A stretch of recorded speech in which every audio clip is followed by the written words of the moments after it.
Okay, are we ready? Okay, okay. Good morning. We are live. So today is a special day because this is a day when we meet God. And we are now in the last four cantos, 30, um, 31, 32, 33. And we are in the Imperium, which is a seat of God. Um, So we'll be doing a lot today, but I just want to first make sure there are no questions, issues from the previous 4 days. Are there any questions you have about what we've learned so far? Anyone? Yes?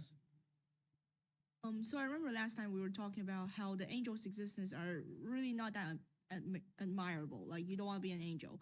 But when I went back and when I read the part about describing angels, I think Dante was actually trying to be a little bit tongue in cheek here. Like he was trying to say that it's not great to be an angel without saying that being without explicitly saying that being an angel is not that desirable. Is that what he's trying to do? Yeah, so the thing about Divine Comedy that's very important to appreciate is that it's all very subtle. And there's a really important reason for the subtlety. So, how, so do you guys know how people learn Divine Comedy or how they transmitted the Divine Comedy back then for hundreds of years? Like, if you were in school and we had to learn Divine Comedy, how would we learn it? So according to what I remember, like the teacher will have one book and he will read it, and he will read it on the podium, and you listen and you copy it down. And then what would you do? You memorized it. Do you understand? Okay. So remember how before we said that Divine Comedy is meant to be read aloud and listened to? What's also meant to be memorized. And what's happening is that Divine Comedy is designed to expand your imagination. And obviously, as you memorize Divine Comedy, it's like Shakespeare, right? If you memorize Shakespeare, your fluidity in English language increases, but so does your imagination. And what increases the imagination is the subtlety embedded within Divine Comedy, because you actually don't know what you've memorized. But over time, because it is implanted in your brain almost as an operating software, the more experiences you have, the more questions you have, the poem expands in your imagination. It's infinite. And then it drives you into greater imagination yourself. And that's why I say that Divine Comedy is really the basis of the Renaissance. Because you just look at any Renaissance painting, you can trace it back to a line or a tercet in Divine Comedy, right? And what's happened is that line has expanded itself inside the brain, and it's almost like seeds taking root and just growing into trees. And so that's what the effect of Divine Comedy is. And it works because of paradox and subtlety. If it's too blatant, if it's too in your face, then your mind doesn't focus it on as much. Okay, but because it's so subtle, and you feel as though there's some stuff I have not yet discovered. Right? It's like a puzzle you're trying to assemble together. Your brain keeps on working subconsciously on it for like 40, 50 years. And that's really the power of Divine Comedy. And that's why it's really hard for people to express the impact of Divine Comedy because it works at a subconscious level. And this is what Carl Jung would refer to as the collective unconscious. Okay? It's really the very basis of modernity. Look, if you think about it, the reason why we're able to sit down together and have these very rich discussions about the Divine Comedy, what enables this discussion is the fact that Dante created modernity itself, right? Created the idea of individuality, created the idea of debate, dialogue. Okay, so we are living in Dante's world, and we all basically have minds that are shaped by Dante himself. All right, does that make sense? Okay, any more questions before we continue? Before we begin? All right, so now what I want to do is I want to look at a comment from YouTube that I found very interesting, okay? And it's from YouTube. It's just a comment. It's a very long comment. So here it is. Carol, could you do me a favor and read the comment? And this goes back to discussion from last class, which is the coin. What is the coin doing in heaven? What is its purpose, right? The coin is meant to be a metaphor for faith, but that doesn't really make sense because the coin represents something material. But and this person has a very interesting explanation. Okay, can you read, Carol? Yeah. In Paradiso, Canto 24, right at line number 24, Beatrice officially hands Dante over to St. Peter to initiate the examination. In Alan Mandelbaum's translation, that exact line reads, "And tests him as you please on matters grave." Dante deliberately places the word tested at line 24 inside Canto 24, inside the sphere of the 24 elders, the traditional symbol of the codified, closed scriptural canon. He is screaming to the reader that he's stepping into an institutional trap.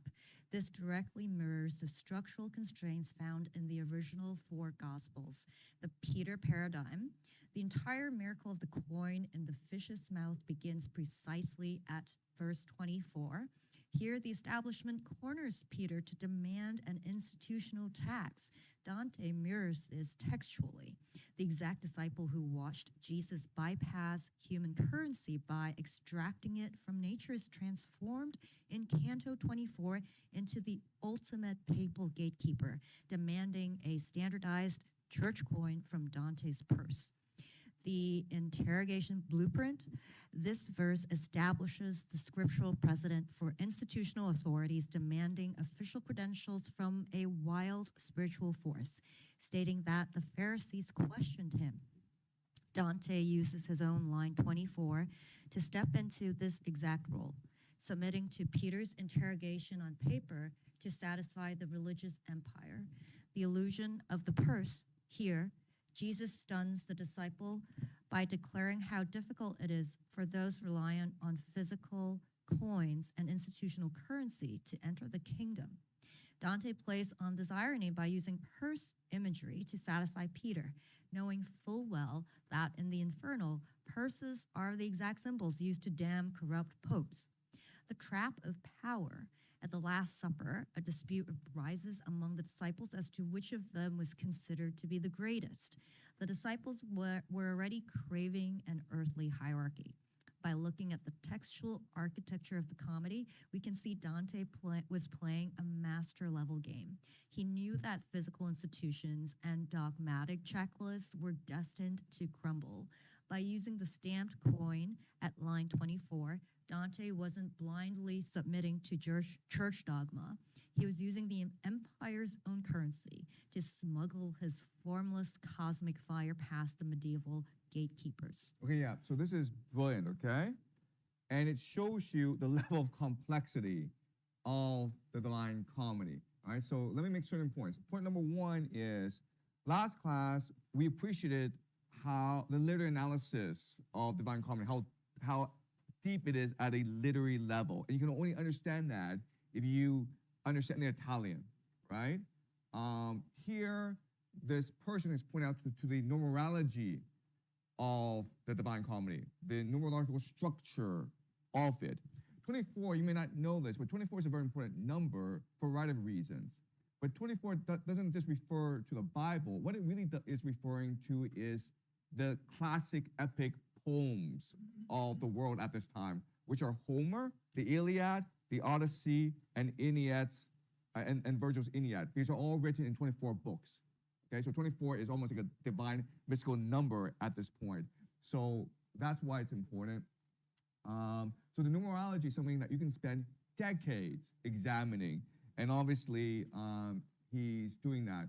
Second point is how subversive the Divine Comedy is. The point so we look at Divine Comedy at a pretty simplistic level, but if you just go line by line, you can see how Divine Comedy is constantly subverting itself, how your interpretation is breaking down if you do more and more analysis, and that's intentional. And the reason why he does that is to make the Divine Comedy infinite universe where you can go back and explore forever.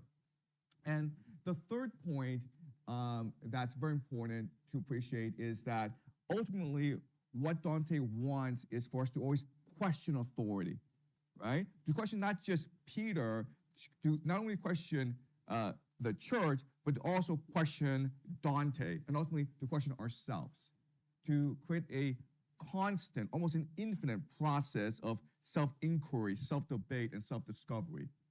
And that's why you can spend your entire life just reading my comedy at multiple angles, and it's never enough. So the ultimate goal of our seminar is just to introduce you to Divine Comedy. Do not believe that like I'm giving you the final interpretation.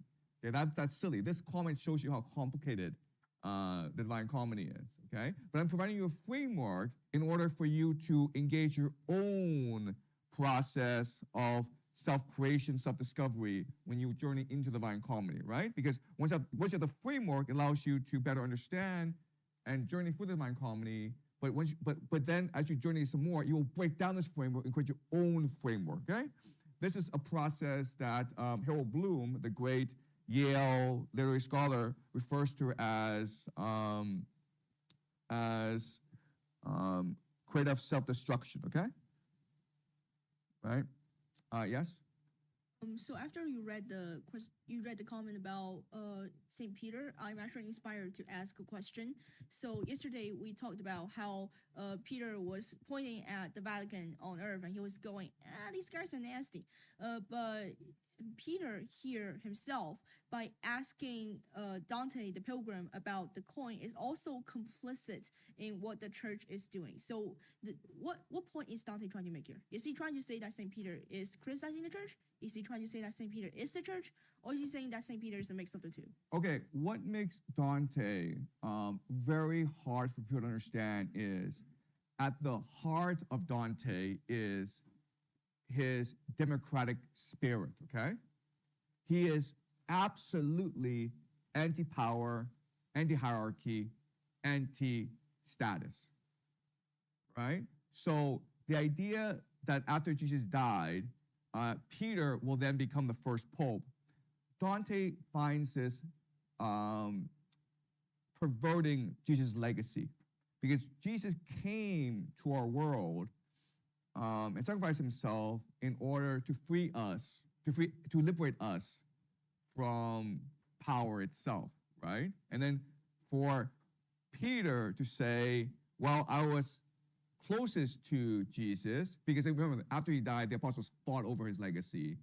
Dante felt this is a perversion of the message of Jesus, okay? The message of Jesus is that there's divinity within us, and we look into us, we can liberate ourselves. We don't need God, we don't need hierarchy, we don't need the church anymore, okay? That was the ultimate message of Jesus, and that's what Dante is trying to do in the Divine Comedy as well, right?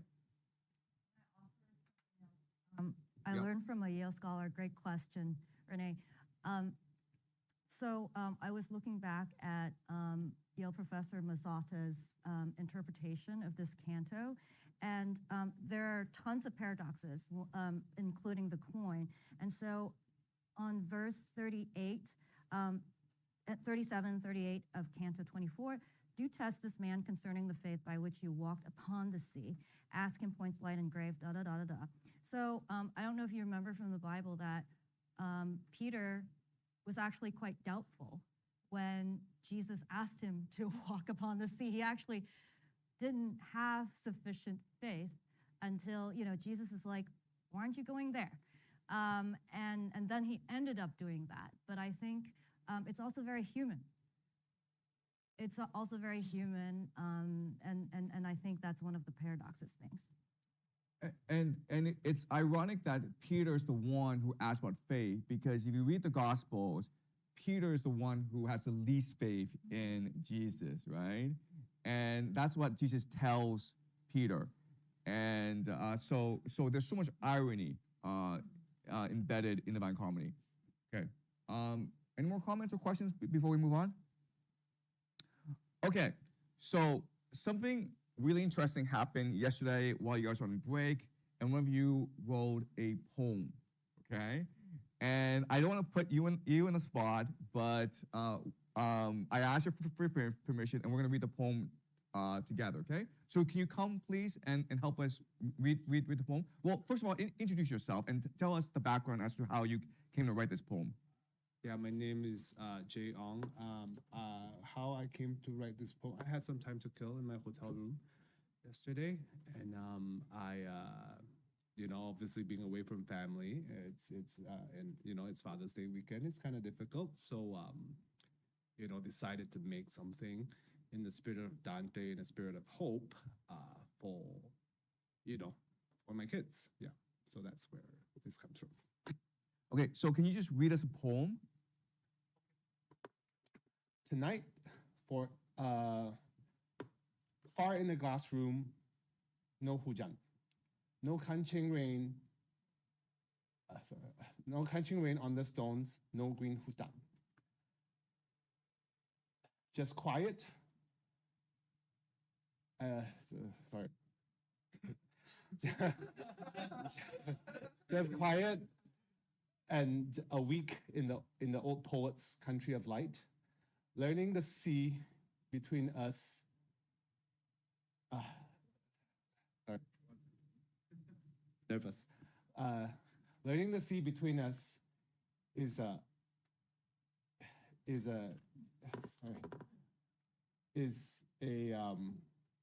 what was that?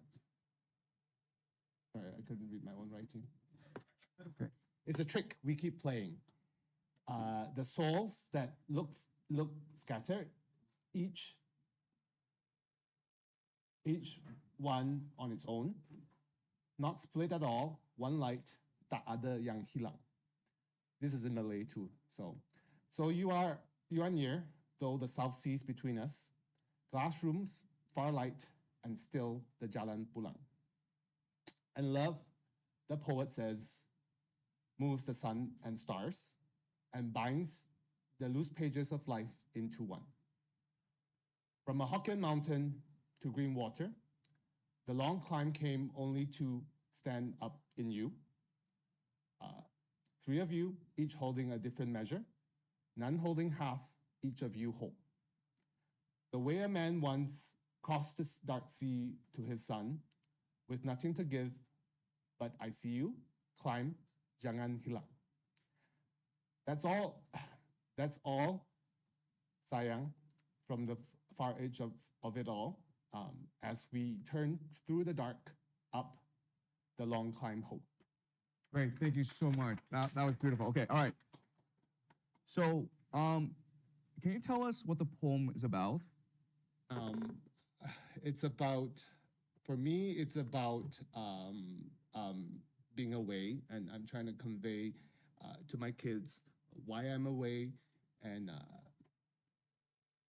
Yeah, okay. So you see what's happened is that he could only write this poem because of his love for his children, right? This cosmic connection with his children. And that's why we need to recognize that for Dante, Beatrice is a real person, okay? We know historically they didn't know each other that well. They met when they were 8 or 9, spent a few years together, then they went apart, they were apart, and then Beatrice died when she was like 24, okay? So the time they actually spent together was not that much. But when we read Divine Comedy, she comes across as a real person. And for Dante, she was a real person. She was in constant communication with her soul. It is possible to do this, like where you're not even together. She may not even be alive. She was not alive.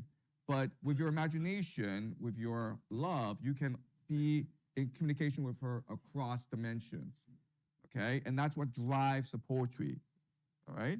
That's why love has to be between two people. It can't be between you and God. It can't be between you and money or anything material. It has to be between two people, okay? And if you focus your love in a way directed at a person, your imagination just explodes. Okay, that's what drives your imagination. All right, so this is a testament to that. So thank you very much. Thank you. Okay, so we are now in heaven. And when we're in heaven, there's a problem because in heaven, there's no time and space, which means that you can't actually perceive anything. Okay? But if you can't perceive, what's the only way that you can see then? If you can't perceive, excuse me? Imagine. No, you don't. No, not the imagination, right? What? You can use your spiritual spidey senses.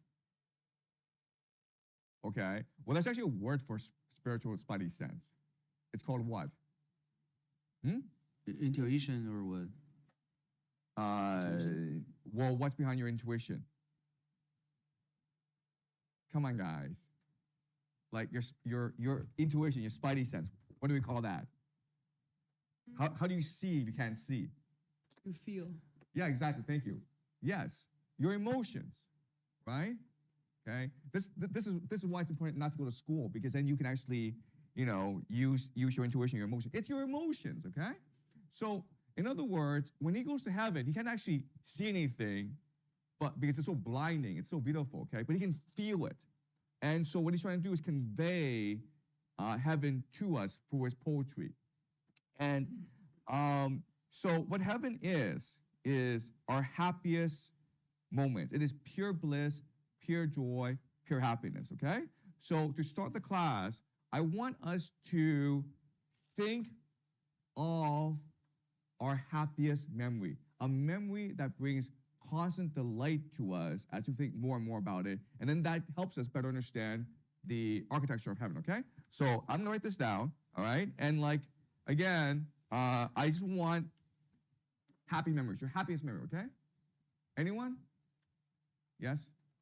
I remember that one time when I was, okay, this sounds silly, but I was in primary school and the teacher was about to punish someone unjustly for something that he wasn't really at fault for doing. And I stood up to the teacher and I told her that's stupid. And everyone in the class cheered for me. And in the end, the guy didn't get punished. Yeah. Yes, that's a great memory. Yes, thank you, right?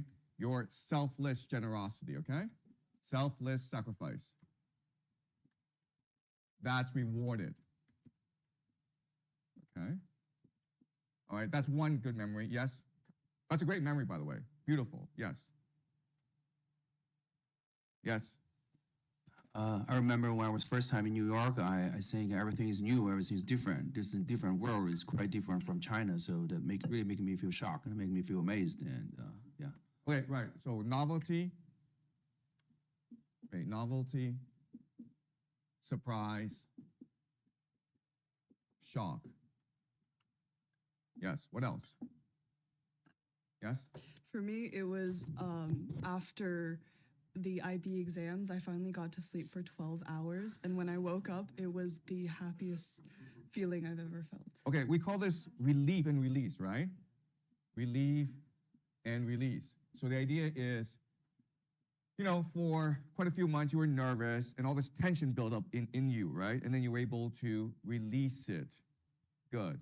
What else? Yes? So I would like to share my experience of getting my dog, because it was really special for me.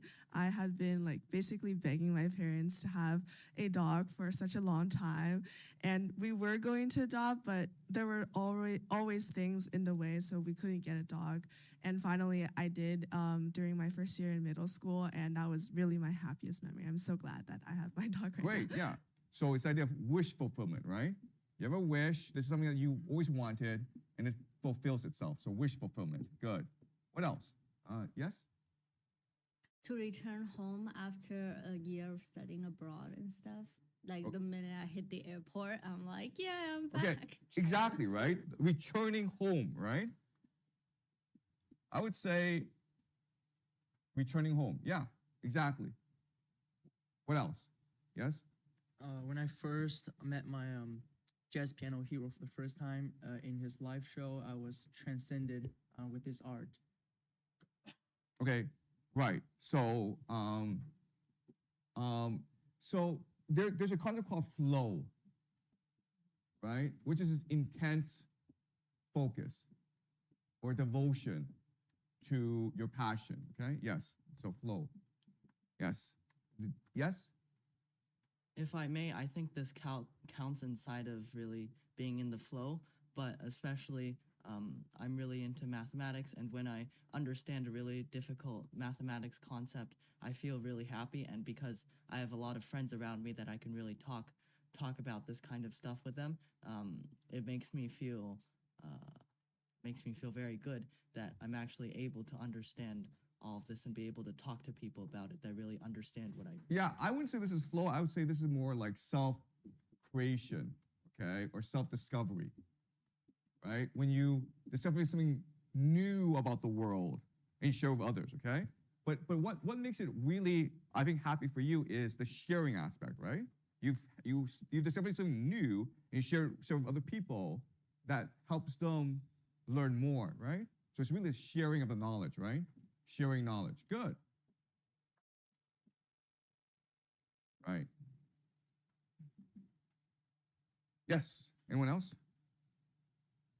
I'm curious about what's your happiest memory. Well, obviously with my children. Yeah. When I'm with my children, yes. Anyone else? Yes. I remember like back then, I met this girl online, and I feel like my soul's in ecstasy and my soul fumbles. And back then we didn't even met each other yet, right? But just knowing that there's such existence, another human being that is so imaginative and so poetic, and it makes me like for several days I feel like I'm on psychedelic, you know. Okay. I understand. Thank you. Okay. This is a connection, right? Connection. Right? Or we can also say community. All right. Yes. Thank you. Anyone else? Yes.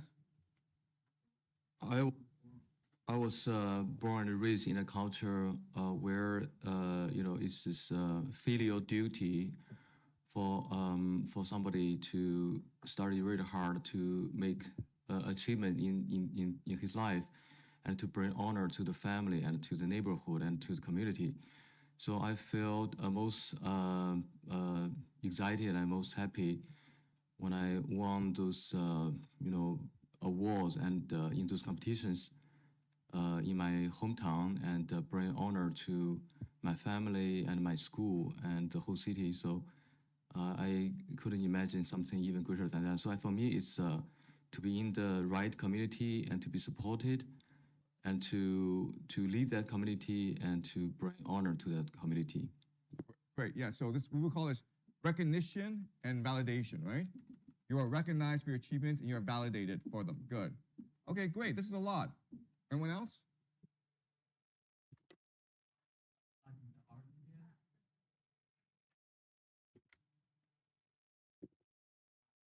Okay, yeah.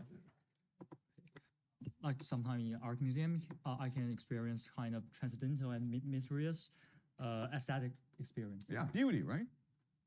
When you encounter something beautiful, you are very happy. Okay, so yeah, we can keep on going, okay? But you get the sense of what happiness is, right? And what heaven is just every second, there's just continuous happiness, right? So just think of your happiest moment, and then just think that this goes on forever, okay? So that's what heaven is. All right, let me ask you the question. Let me now ask you a question. Are there any songs or poems or artwork that triggers your happiness? Okay, like what are they? Yes?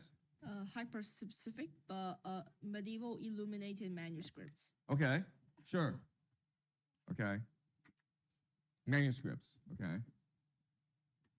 Sure, okay. What else?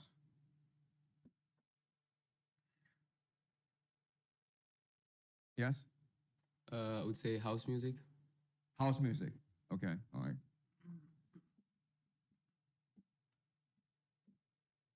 Yes?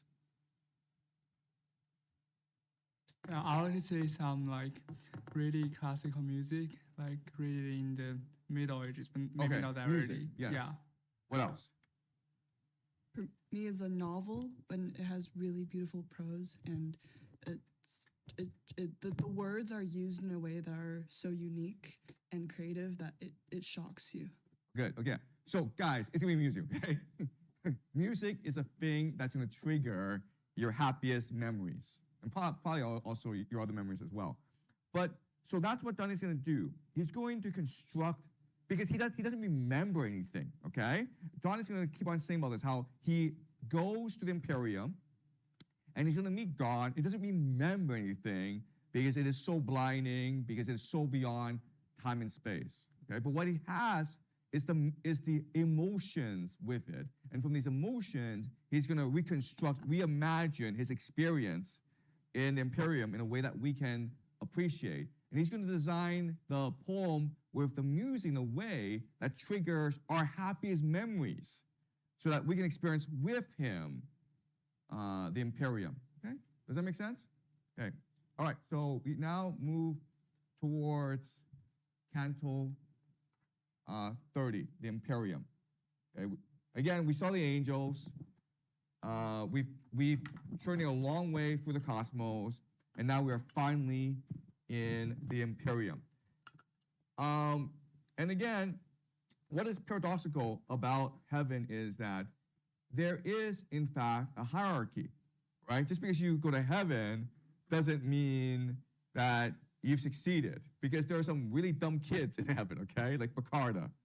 And the hierarchy of the heavens also suggests that there are certain things that you have to doubt. For example, why is Peter, right? Why is he outside the Imperium?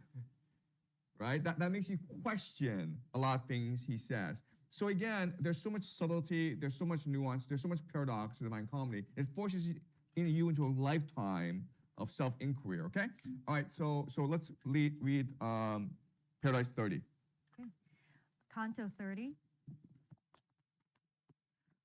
Perhaps 6,000 miles away from us, the 6th hour burns, and now our world inclines its shadow to an almost level bed, so that the span of heaven high above begins to alter so that some stars are no longer to be seen from our deep earth, and as the brightest handmaid of the sun advances, heaven shuts off, one by one, its lights until the loveliest is gone. So did the triumph that forever plays around the point that overcame me, point that seems enclosed by that which it encloses. The point, of course, refers to God, okay? And what's really important to understand is that God is both being and becoming, okay? So God's a source, the Big Bang, but also God is the perimeter, okay, of the universe, right? And how do we expand the perimeter of the universe? The imagination, do you understand? Okay? So we humans, and this is what's really shocking about Dante, is that he's saying that we humans participate in the creation process ourselves whenever we use our imagination. And what he's going to say that's even more controversial is that only we can do this, okay? Not the angels, not God, nothing else but humans, okay? All right, keep on going.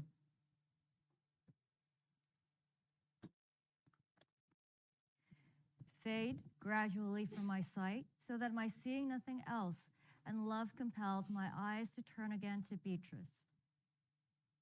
If that which has been said of her so far were all contained within a single praise, it would be much too scant to serve me now. The loveliness I saw surpassed not only our human measure, and I think that surely only its maker can enjoy fully. I yield. I'm defeated at this passage more than a comic or a tragic poet has ever been by a barrier in his theme.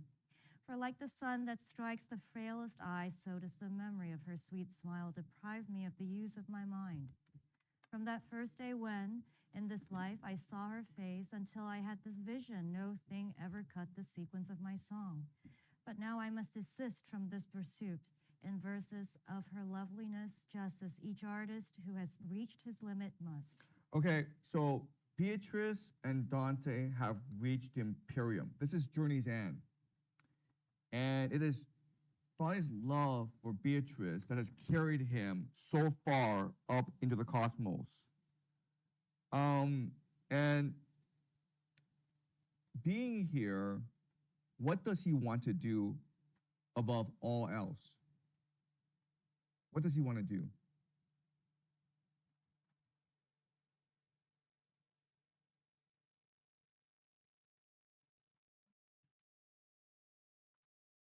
This is Dante, right? What does he want to do? Anyone? Describe Beatrice, or is that what he wants to do? He wants to write poetry to Beatrice, right? Do you understand? For him, your fullest expression of your love for someone is to use your imagination to express the poetry. Because why would you want to do that? Why would you want to write the poetry? Because Yes? you can't help but to express how much love you have for this person or how awesome, wonderful this person is. Right. So poetry is the highest expression of your love for someone. But why is that the case? Yes? To connect, to unify with those who you love. To connect with those who you love and also to show your love and brings others into this love as well. You understand? That's what poetry is doing. Yeah, of course. It immortalizes love, kind of like Yep. the Shakespearean sonnets. That's right, right? To share your love across time and space. Okay? So that's what he wants to do. What's his problem? It's a problem. What's a problem? He spent his entire life writing love poetry to Beatrice in order to immortalize her, in order to immortalize their love. But what's the problem now? I'm not sure if his wife is okay with this, but he has a wife.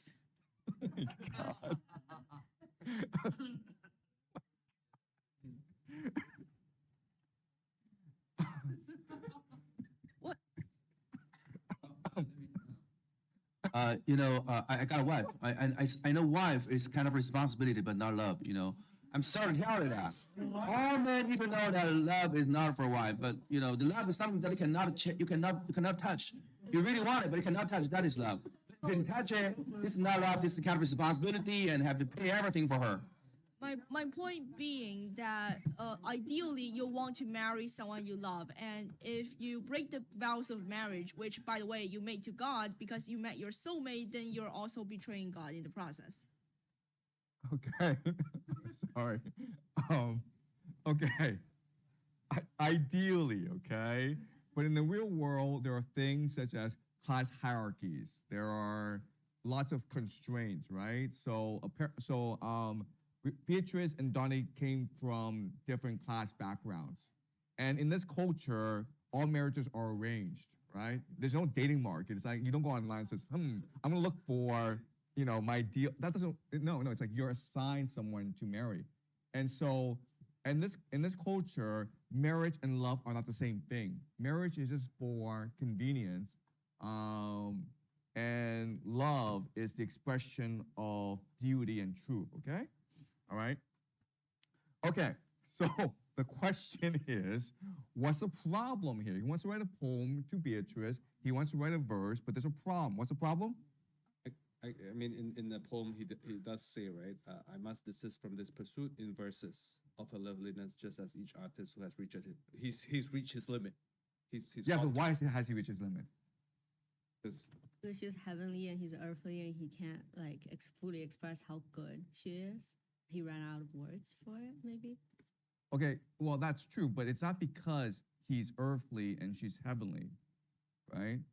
It's because in their ascent, Beatrice has become more beautiful over time, right? And so once we reach this point, he now has reached the limit of his imagination. He's now reached the limit of his poetry, okay? All right, so there's a limit here.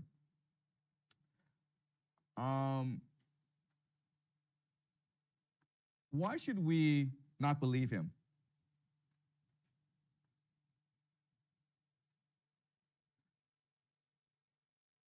Why should we not believe him? Because there's no real limitation for the imagination. Exactly. First of all, there's no limitation. Also, he's not modest, man. Okay, Dante is not a modest guy. If he's telling you, oh, you know what, I can't really do this, he's trying to trick you into something, okay? So this is a paradox. All right, let's keep on reading, Carol. Verse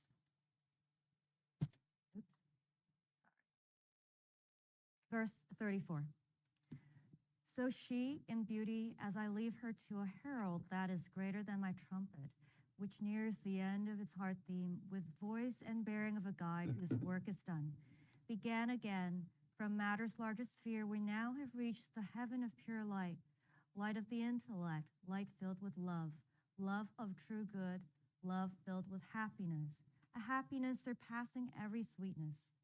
Here you will see both ranks of paradise and see one of them wearing the same aspect, which you will see again at Judgment Day.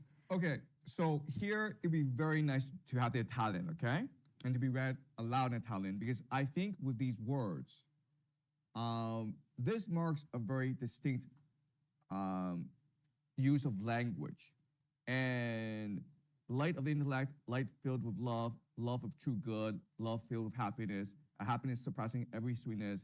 It's like a song, okay? It's a very lyrical song that conjures up our best memories, okay? Again, we don't have the Italian, but if we did, I think that's what would happen, okay? It's like the highest possible vibration, okay? It's very light, very lovely, pure joy. So imagine angels singing, okay? This poetry is really angels singing together. Okay, keep on going. Verse 46? Yeah, 46. Okay.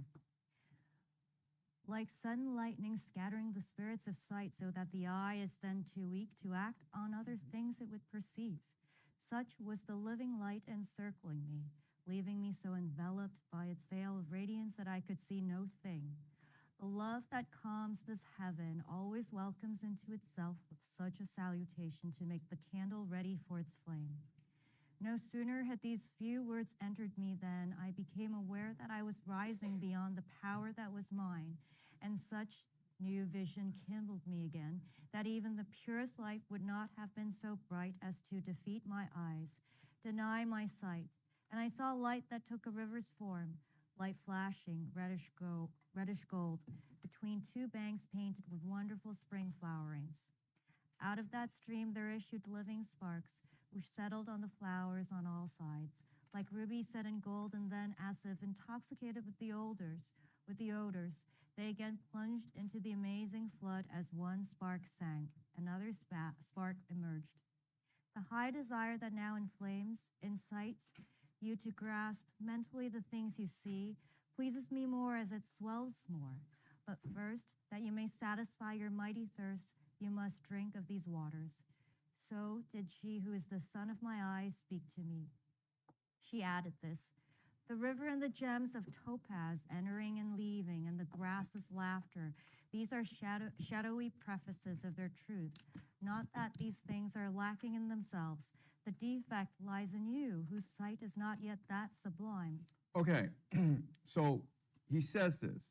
He's reached the limit of his imagination. You can't describe Beatrice's beauty anymore. And now what Beatrice is saying to him is that to truly experience God, you need your imagination to be limitless, right? And so drink from the light. Did you have a question? Yeah, I have a question. Like, personally, I find this phonetically a little bit weird. So earlier on, he was talking about circles of angels and about light and about Beatrice being so great that he can't describe her. And we have to notice that these are all very abstract things. Like, he literally cannot conceptualize them in a physical manner anymore. However, here, he can suddenly conceptualize things again. He's suddenly talking about the river and about the flower banks. So what prompted this shift, and what place does it have here? I don't agree with you. I think he's always been able to visualize this. I think this is a very visual poem, right? I mean, like, just look at the artwork from here. I mean, it's pretty visual. So at no point did he actually lose his imagination. When he's saying, I've reached the limit of my imagination, it's just telling us and him, we need to work harder, guys. This is a co-creation process. Not only do I have to like work harder to create the words to describe my experience, but you have to devote yourself further and invest your imagination further to really truly appreciate what I'm saying. Okay? All right. So the idea here is that he's reached the limits of his imagination. And so what does Beatrice tell him to do?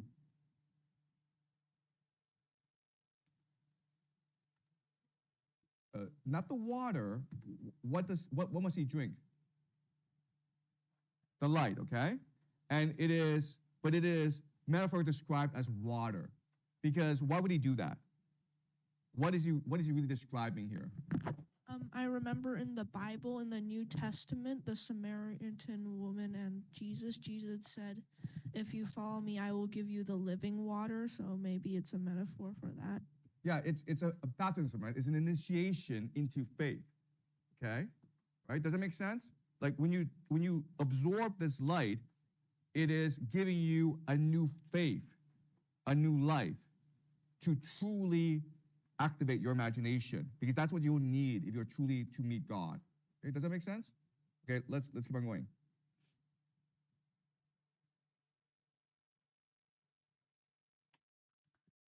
Verse 82. Yep. No infant who awakes long after his usual hour would turn his face toward milk as quickly as I hurried toward that stream. To make still finer mirrors of my eyes, I bent down toward the waters which flow there, that we in them may find our betterment. But as my eyelids' eaves drank of that wave, it seemed to me that it had changed its shape, no longer straight, that flow now formed around. Then just as maskers, when they set aside the borrowed likeness in which they hide, seem to be other than they were before, so were the flowers and the sparks transformed, changing to such festivity before me that I saw clearly both of heaven's courts. Okay, so as he's drinking the light, his very perception of the heavens are changing, okay? So this is extending his imagination. This is transcending his imagination. So now he can actually see heaven, okay? And when he sees heaven, he can now describe heaven to us. Okay, keep on going. 97. O radiance of God, through which I saw the noble triumph of the true realm, give to me the power to speak of what I saw. Above on high, there's a light that makes apparent the Creator to the creature, whose only peace lies in his seeing him. The shape which that light takes as it expands is circular, and its circumference would be too great a girdle for the sun. All that one sees of it derives from one light ray reflected from the summit of the primum mobile, which from it draws power and life. And as a hill is mirrored in waters at its base, as if to see itself when rich with grass and flowers, grazed, so in 1,000 tears that towered above the light, encircling it, I saw mirrored all of us who have won return above. And if the lowest rankin gathers such vast light, then what must be the measure of this rose where it has reached its highest leaves? Within that breadth and height I did not find my vision gone astray, for it took in that joy in all its quality and kind. There, near and far, do not subtract or add, for where God governs with no mediator, no thing depends upon the laws of nature. Into the yellow of the eternal rose that slopes and stretches and diffuses fragrance of praise unto the sun of endless spring. Now Beatrice drew me as one who, though he would speak out, it's silent. And she said, see how great is this council of white robes. See how much space our city's circuit spans. See how our seated ranks are now so full that little room is left for any more. And in that seat on which your eyes are fixed, because a crown already waits above it before you join this wedding feast, shall sit the soul of noble Henry. He who is on earth to be imperial, he shall show Italy the righteous way. But when she's unready, the blind greediness bewitching you has made you like the child who dies of hunger and drives off his nurse. And in the holy forum, such shall be the prefect then, that either openly or secretly he will not walk with Henry. But God will not endure him long within the holy ministry. He shall be cast down there where Simon Magus pays. He shall force the Anagnin deeper into his hole. Okay, all right. So again, now Dante is able to see the Imperium in its entirety. And it's basically like two roses, and in the rows are seated those who are closest to God. And we'll see their ranks later on. And this will be the last time that Beatrice will speak. And again, they're in the Imperium. And what Beatrice is talking about is a prophecy, okay? So this is again the year 1300. Dante will finish this in 1321, but he's right in the year 1300. A few years from now, Henry VII, the Holy Roman Emperor, will invade Italy and try to unify Italy, and then he will be betrayed by the Pope, Clement, okay? So what Beatrice is saying is that Noble Henry has this divine mission, okay? He's almost like sent by God to lead Italy in a righteous way. But unfortunately, Italy was not yet ready for the grace of God, and so he was betrayed and he failed in his mission. And so the person who is responsible for this failure is Clement, and God will punish Clement as Simon Magus was punished as well. If you know Catholic theology, you know that Simon Magus is a heretic, right? The first great heretic of the Catholic faith. And so it's troubling because we are now in heaven, right? And heaven is supposed to be the happiest memories, right? Just pure top happiness. And Beatrice is being angry. She's clearly angry about what's going to transpire. And so what's going on here? How can we explain or reconcile this paradox where she's in heaven and this is the happiest memories of the happiest people? There should be no hatred, there should be no anger. Yet, in her final words to Dante, she tells him a prophecy of betrayal, of hatred. What's going on here? Yes? So like I said last time, I think maybe it's because Dante isn't here to stay. Like he isn't here to bathe in happiness and to stay an angel or whatever he's doing. He is here to carry a message back to Earth, and that's why she's telling him all of this. This is like the secrets. This is like the Pentagon secrets, and they're telling him this in front of God, like at the preface of God, because that's the most secret layer, and she's telling them this so that he can carry the message back to Earth. And what is this message? The message that all this is gonna go down, and Henry's actually a nice guy and all that. Well, Dante knows that. Well, he knows that, but the people right, who because reads he's it written might this in not know that. 1321. He's seen everything that transpired. He was the one who wrote letters to Henry praising him for his efforts. But again, it's like we're in heaven, and we're taught that in heaven you're able to let go of your bad memories, right? You're able to embrace your good memories. This is clearly a bad memory. What's going on here? Yes?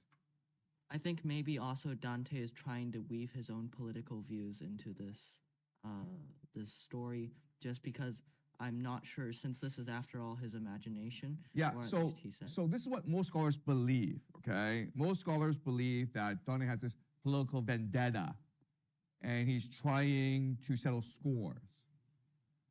But for the past week, I've been telling you guys that let's work with the assumption, let's work with the faith that this poem is perfect and that everything in it makes sense. And as long as we're able to imagine hard enough, have enough faith and hope and love, we can make sense of what's really going on, okay? And to say, well, he was just angry and his political vendetta, yeah, it does make sense, but I want to try harder, okay? I want us to use our imagination and figure out what's really going on here. Why is Beatrice's last words to Dante full of anger and hatred?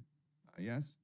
So this is probably a really far off explanation, but I could remember like both in my life and in the Bible some cases when your anger is so righteous, like sometimes it's the anger of God and it's so righteous that it feels like joy. It feels like it feels like you're reveling in your anger and you know that what you're angry towards is right.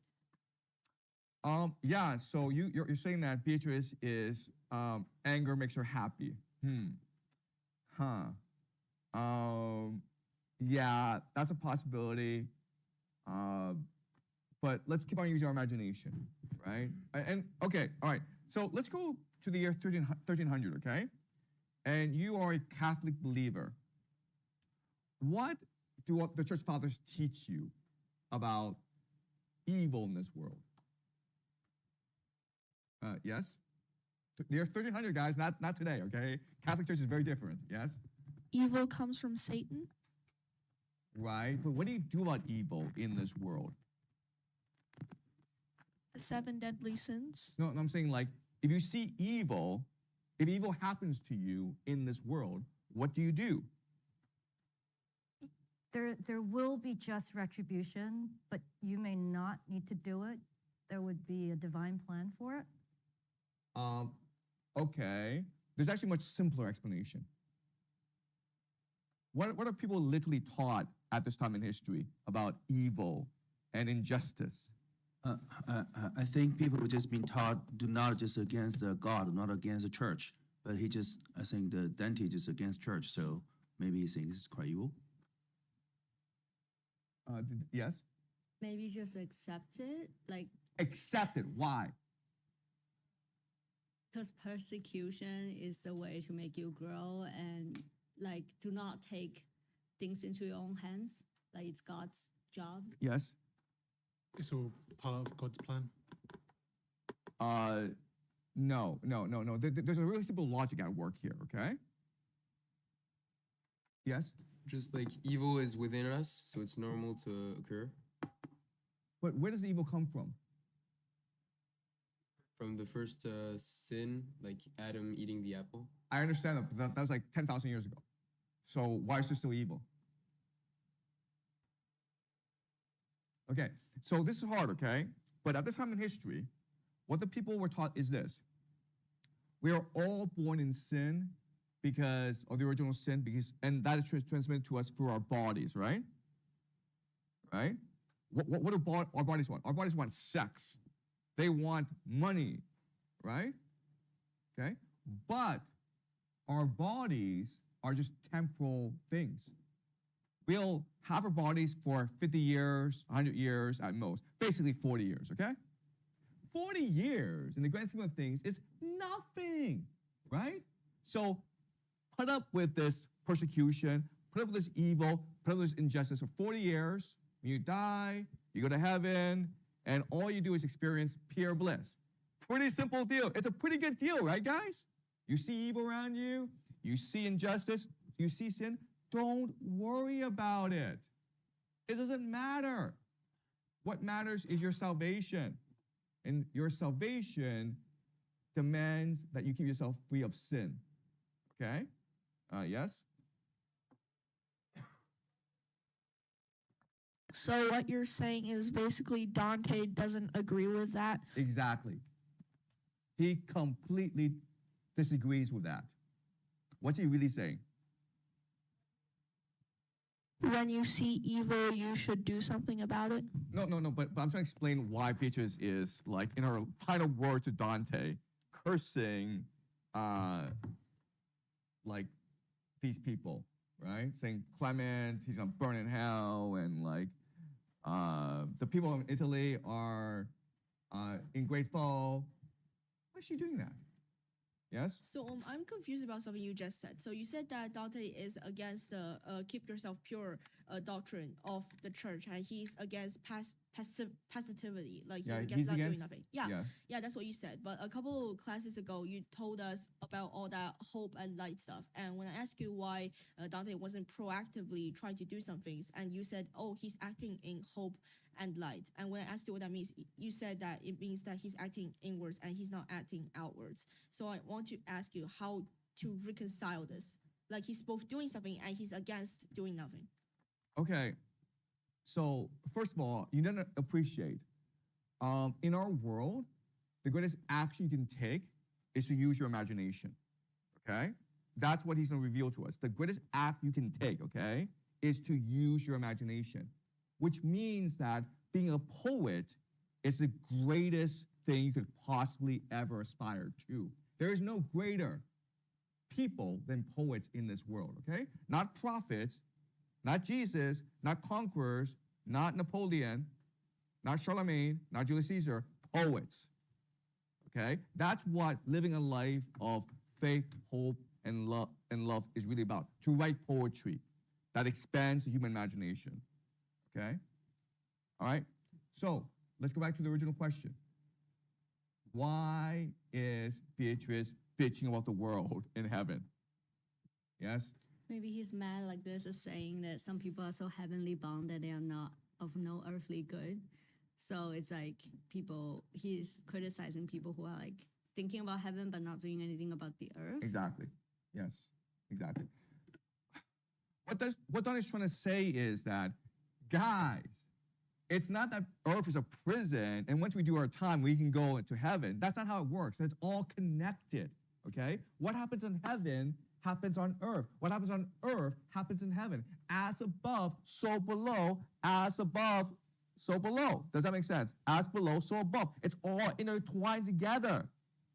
Just Beatrice cannot be happy in heaven because we're so screwed up on earth. You understand? And because we're so screwed up on earth, we screw everything up. So don't be like, you know what? I see evil, but I'll just go lie in my bed for the next 40 years. And then when I die, I'll experience bliss in heaven. That's not how it works, man. That isn't. If there's evil on earth, there has to be evil in heaven. And that's why she's angry. Does that make sense? Okay? That's a message Dante has for us. As above, so below. As below, so above. It's all intertwined together. So Dante is trying to destroy the escapist mentality, the defeatist, escapist, pessimistic mentality of the people at this time. Right? You have to do something. Yes? Does that mean the earth, heaven, and hell is all connected? Yes, it's all intertwined together. Yes. So there must be sins in hell and evil in hell, right? Yeah. Yeah. Therefore, there will be sin and evil in earth, and there will be sin and evil in heaven. I don't understand. So there must be sin and evil in hell, right? But they are all connected. So, do you get what I'm saying? But I think it's connected in an emotional way, not in like the sin in hell transcends to heaven, like you're saying, but it's the sins in hell and on earth that upsets heaven, maybe, right? Like emotionally, Beatrice is mad, but mad is not. Okay, yes? Yeah, like Professor, maybe I have a question that I may need you help me to clarify some concept about the difference between like what we have happens on Earth and what has happened on the heaven. Because if you're saying that like we no matter where we are, we can all feel or perceive there's good in there's kind or there's evil on both Earth and heaven. Then how could the heaven and we live in the real world different? Or in other words, like, if we can both feel the same thing on Earth and heaven, then how could those parts essentially different from each other? Okay, so the difference between earth and heaven is that heaven is spiritual. Okay, so we are souls, right? Earth, we have bodies. You understand? That's the difference. Okay, so what we experience on earth is different from what we experience in heaven. And what Donnie's going to discuss is, okay, why does there have to be this distinction, right? Why is it that we're given bodies? And again, in the year 1300, the Catholic Church teaches you that we have bodies because we are a failed science experiment. Okay, do you understand? All right.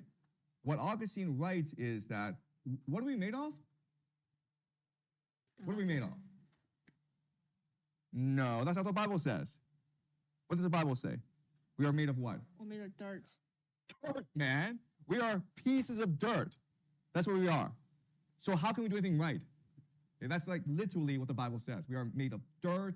Augustine says that then if we are made of dirt, that just means that we are a failed science experiment. Okay? God didn't mean to create us like this, but he did, and now we're completely screwed up. He has to put up with us. Okay? And so we just have to like endure. We just have to like be patient. And then once our bodies wither away and our souls can now escape to heaven, we'll have eternal bliss. Yes?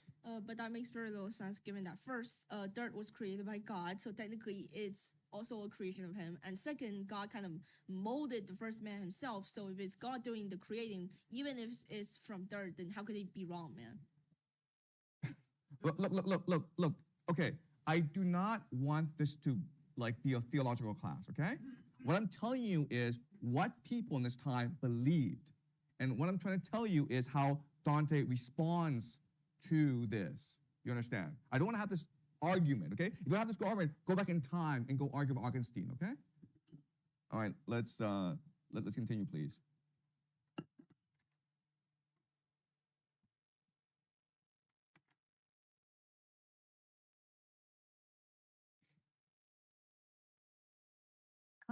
Canto 31.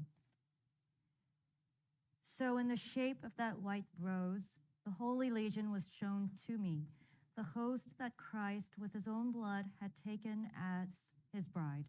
The other host, which flying sees and sings the glory of the one who draws its love, and that goodness which granted it such glory, just like a swarm of bees that at one moment enters the flowers and at another turns back to that labor which yields such sweet savor, descended into that vast flower graced with many petals, then again rose up to the eternal dwelling of its love. Okay, so there are two roses, and these two roses are like stadiums where all the best people are placed. And again, this creates a paradox because why do the people of the Catholic Church, why are they in one rose and then everyone else is in another rose, okay? So there are these paradoxes that make you question the orthodoxy at this time. Keep on going, Carol. Verse 13, their faces were all living flame, their wings were gold, and for the rest, their white was so intense, no snow can match the white they showed. When they climbed down into that flowering rose, from rank to rank, they shared that peace and ardor which they had gained, with wings that fanned their sides. Nor did so vast a throng in flight, although it interposed between the candid rose and light above, obstruct the sight or splendor, because the light of God so penetrates the universe according to the worth of every part, that no thing can impede it. This confident and joyous kingdom, thronged with people of both new and ancient times, turned all its sight and ardor to one mark. O threefold light that, in a single star sparkling into their eyes, contents them so, look down and see our tempest here below.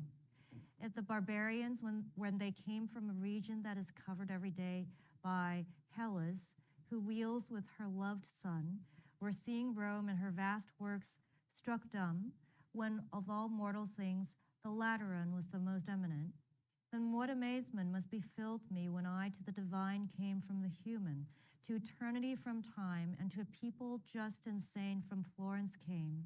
And certainly between the wonder and the joy, it must have been welcome to me to hear and speak nothing. And as a pilgrim in the temple he had vowed to reach, renews himself, he looks and hopes he can describe what it was like. So did I journey through the living light, guiding my eyes from rank to rank, along a path now up, now down, now circling round. There I saw faces given up to love, graced with another's light and their own smile, and movements graced with every dignity. By now my gaze had taken in the whole of paradise, its form in general, but without looking hard at any part, and I, my will rekindled, turning toward my lady, was prepared to ask about those matters that inclined my mind to doubt. Okay, so Dante now has the vision to see the entirety of the Imperium, the seat of God. And he is bewildered, he is amazed, he is stunned by what he has seen. And he is filled with tremendous joy and happiness. And so what he wants to do is share it with Beatrice, right? He's turning to Beatrice, he wants to lock eyes with her, and they want to smile together in order to share this greatest of joys of being in the Imperium. But she's now disappeared, okay? Keep on going. Verse 58, where I expected her, another answered. I thought I should see Beatrice, and saw an elder dressed like those who are in glory. His gracious gladness filled his eyes, suffused his cheeks. His manner had that kindliness which suits a tender father. Where is she? I asked him instantly, and he replied, that all your longings may be satisfied, Beatrice urged me from my place. If you look up into the circle that is third from that rank which is highest, you will see her on the throne her merits have assigned her. I, without answering, then looked on high and saw that round her now a crown took shape as she reflected the eternal rays. No mortal eye, not even one that plunged into deep seas, would be so distant from that region where the highest thunder forms. As there, my sight was far from Beatrice, but distance was no hindrance, for her semblance reached me undimmed by anything between. O Lady, you in whom my hope gains strength, you who for my salvation have allowed your footsteps to be left in hell. In all the things that I have seen, I recognize the grace and benefit that I, depending upon your power and goodness, have received. You drew me out from slavery to freedom by all those paths, by all those means that were within your power. Do in me preserve your generosity, so that my soul, which you have healed, when it is set loose from my body, be a soul that you will welcome. Okay, so what's happened is that Dante has reached Imperium. He is about to meet God, which will be his happiest moment. And obviously, he wants to share it with Beatrice. He's also grateful for Beatrice, who has taken him from hell all the way up to heaven, okay? It's Beatrice, his love for Beatrice that has guided him throughout all this time. His journey through the cosmos, his journey from hell to purgatory to heaven, it's all because of Beatrice. And at this moment, when he is about to meet God, something has happened. She's been switched, okay? She's returned to her seat in the rows, and she's been replaced by another guy, Bernard, okay? And Bernard is the one who will take Dante to meet God. This is like really, really confusing. Like first of all, who the hell is Bernard, okay? We know who Virgil is. We know who Beatrice is. We don't even know who Bernard is. And like, why make this switch at this crucial time when we are at the climax, when we are at journey's end, right? Why would this happen? Any theories before we continue? Yes? So first I have a question. So when we're talking about Bernard, I'm pretty sure it's okay to assume that they're a saint, right? Okay, so some background, okay? Bernard is a saint of the Catholic Church. And what makes him important is he's almost like the first love poet of the Catholic Church in the Catholic tradition, okay? Does that make sense? He is one of the co-founders of the Knights Templar. So there's a lot of romantic stories behind him. What makes him interesting is that he wrote love poetry to Mary, not Jesus, not God, but to Mary, okay? And I mean, the standard explanation for why Bernard is a guide is because Mary is the Queen of Heaven. There's God, but the Queen of Heaven is Mary, okay? So basically, Bernard is Mary's servant, and Bernard will use Mary's power in order to help Dante see God completely. Did you have a question? Or? My theory is like that Dante is very modest, so he wants you to No, think Dante is not modest. That arrogant. Dante is the opposite of modest. Okay, you will not meet a less modest person than Dante. But keep on going. So he's trying to show that he's joining the ranks with the most famous poets in the world. But not one of the most famous poets in the world. The first love poet in the church. Okay, right. So, yeah, right. So first of all, he's paying homage to Bernard, right? He's saying like, I come from this legacy which you started, which is love poetry. The difference is like, I'm actually loving a real person, and you love someone else. Yes. So I think something that's important to realize here is actually something I learned in medievalism. So during the Middle Ages, even the late Middle Ages, love, when used in this context, is not always about sexuality. It's not always about husband and wife. It's actually the opposite. But this is the courtly love tradition, right? But like the courtly love tradition is one part of the Middle Ages. It's not all the Middle Ages. The whole idea of a feudal structure is founded upon the fact that you love your feudal liege, like you love your wife and you love your parents. It's like filial piety, feudal version. That's the first point. And the second point is that Wikipedia says here that Bernard is also a reformer of the Benedictines.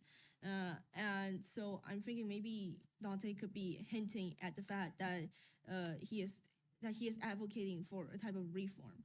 These are 2 points I was going to make. No, but I understand that there's lots of reasons. But I'm saying like the main reason that most people agree on is, first of all, Dante is paying homage to Bernard.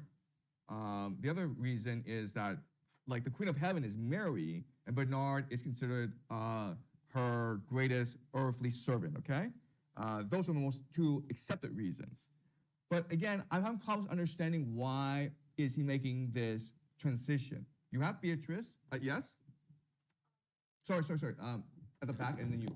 Probably because his love for Beatrice has reached his peak, and so he cannot use love as a force to ascend. So they need a switch person for him to love someone else and then ascend. Can you explain? Try explain this, okay? Elaborate on this idea. Because basically we were in heaven and he was saying all great things about Beatrice and idolizing her. And so it seems like it reached a peak and it cannot be better. And so as we said, love was the force guiding him. And because it's a peak, to meet God, he would need like another, like more of this force. So switching the person could be a way to ascend. Okay, so that's interesting, okay? So let me add to what you're saying, okay, to make sure I'm following your logic. So love is the force that got him to this point, but love can't take him further. Is that right? Okay, so he needs another force to take him to God. Okay, and what do you think this force will be? We just said, not reason, not desire, what? Huh? What? Imagination? Yeah, okay, so he was sitting in here, and he knows the answer, okay? Love can only take you so far, but if you really want to transcend, it has to be the imagination, okay? So that's a force that's going to take him to the highest heights, okay? Love got him this far, but to go even further, you need imagination. Okay, does that make sense? Okay, yes? I was going to say exactly that, because also in the text, he replied that all your longings may be satisfied. So I think that like Beatrice has sort of like satisfied all his like, love towards her already. So that's why she has to return. And also I have a theory that like, because he's going to meet God and meet Mary, right? And he is essentially a poet and he wants to share this with the world. So he needs to consult with like a poet like Bernard to sort of like draw from him to expand his imagination to be able to describe the following process, if that makes sense. And has Donnie done something like this before, where he's consulted a poet in order to increase his imagination? Yeah, so he kind of like, so that's why Bernard appears to him, because he's like this great love poet. So. Yes? He had Virgil before in hell. Well, we'll discuss this starting tomorrow, okay? But he actually doesn't consult Virgil for his poetry, okay? Anyone else? Okay, so I want us to think about this, okay? This is like really hard, but I want us to think about this. Okay. Imagine you have the world's greatest mother, okay? Which is like Carol, right? Obviously. Thank you. But she's been with you all this time. And she's taking care of all your needs. If you are truly she's fed you the best food, she's taught you the best poetry, she's loved you throughout, okay? If you are to truly grow as a person, what must you do eventually? You have, excuse me? Do it yourself. You have to like leave, man. You have to like tell her to go away. Leave me alone, mom. Okay? That's what Dante's doing right now, right? He's saying, Beatrice, you've taken me so far, and I can't do this without you. I couldn't have reached this point without you, but now I must do this myself, okay? So this is a really hard question, but I'm saying like, okay, so let's try to connect everything together. You have to leave your mother at some point. You have to leave someone you love at some point. And we've reached a point where love can only take us so far. And now the imagination must take over, okay? Why? What allows for the imagination that created conflict with love? This is a hard question, okay? But think about this, okay? When you love someone, and when you imagine, there has to be there's a contradiction, okay? How can this contradiction be resolved by switching Beatrice with Bernard?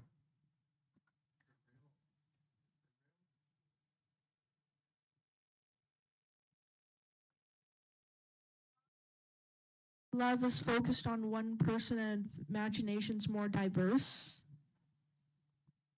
And switching with Bernard because Bernard's a poet, so What is love? What is love?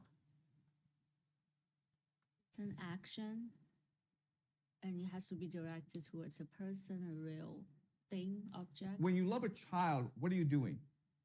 You hug him, kiss him, feed him good food.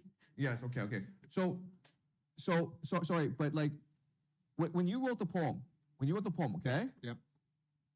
How do you feel about yourself while you were writing the poem? I wasn't thinking of myself.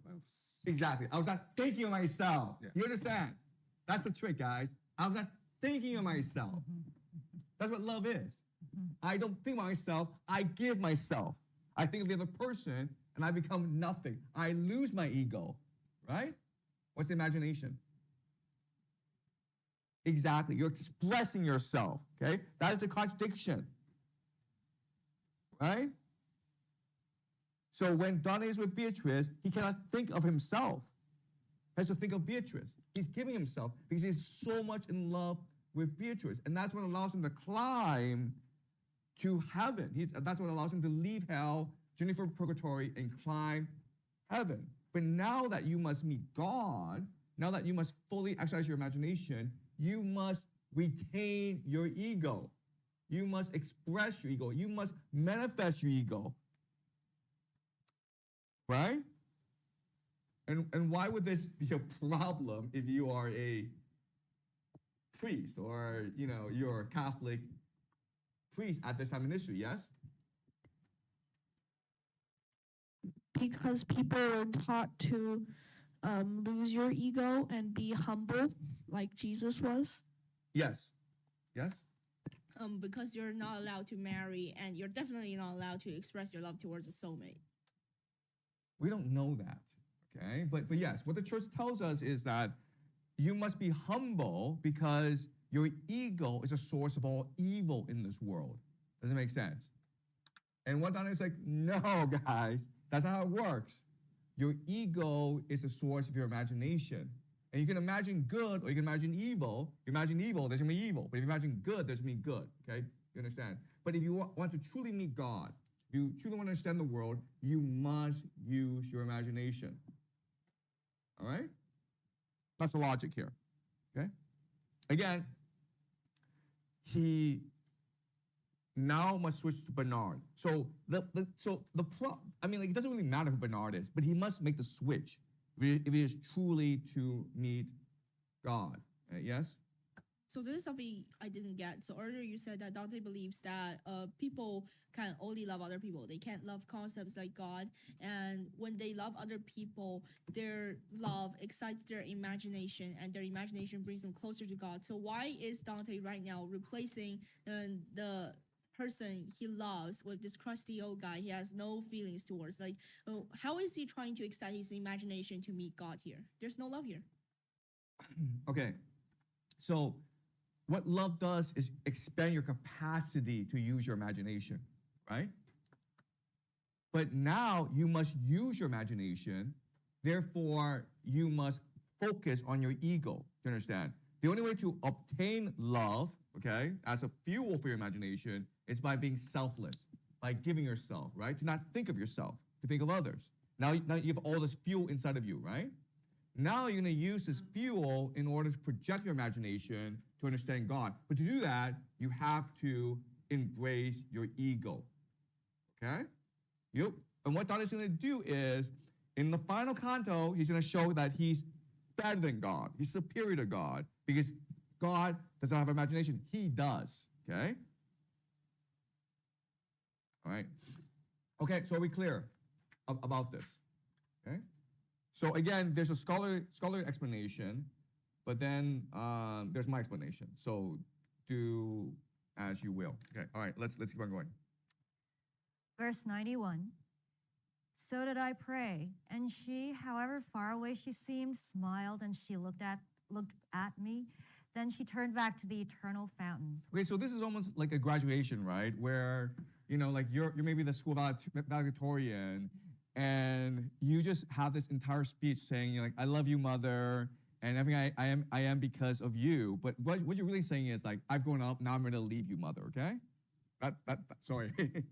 All right, let's, okay. Yeah, let's keep on reading. Verse 94, and he, the holy elder, said, that you may consummate your journey perfectly. For this, both prayer and holy love had sent me to help you. Let your sight fly around this garden. By gazing so, your vision will be made more ready to ascend through God's own ray. The Queen of Heaven, for whom I am all flame with love, will grant us every grace. I am her faithful Bernard. The Queen of Heaven is Mary, okay? Why is this a paradox or a problem in the Catholic Church? Yes?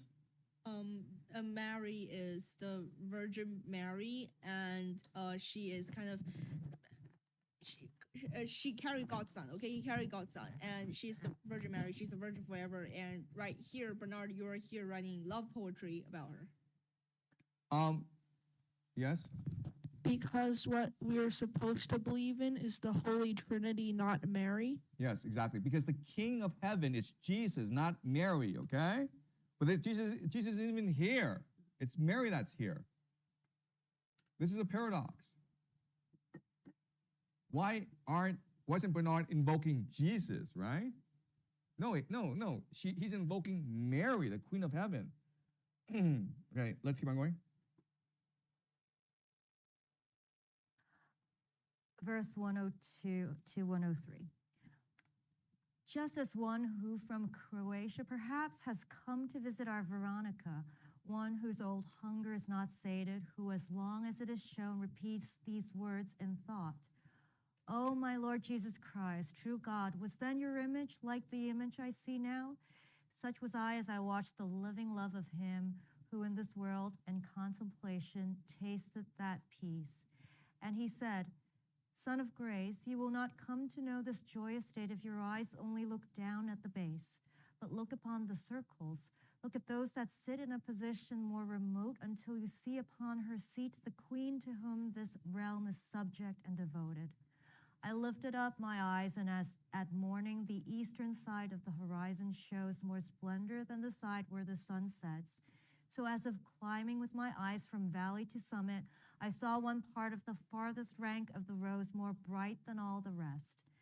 And as on earth the point where we await the shaft that Phaethon had misguided glows brightest, while to each side the light shades off, so did the peaceful oriflame appear brightest at its midpoint, so did its flame on each side taper off at equal pace. I saw around that midpoint festive angels, more than 1,000, with their wings outspread. Each was distinct in splendor and in skill. And there I saw a loveliness that when it smiled at the angelic songs and games, made glad the eyes of all the other saints. And even if my speech were rich as my imagination is, I should not try to tell the very least of her delights. Bernard, when he had seen my eyes intent fixed on the object of his burning fervor, turned his own eyes to her with such affection that he made mine gaze still more ardently. Okay, let's keep on going, okay? To Okay. 32.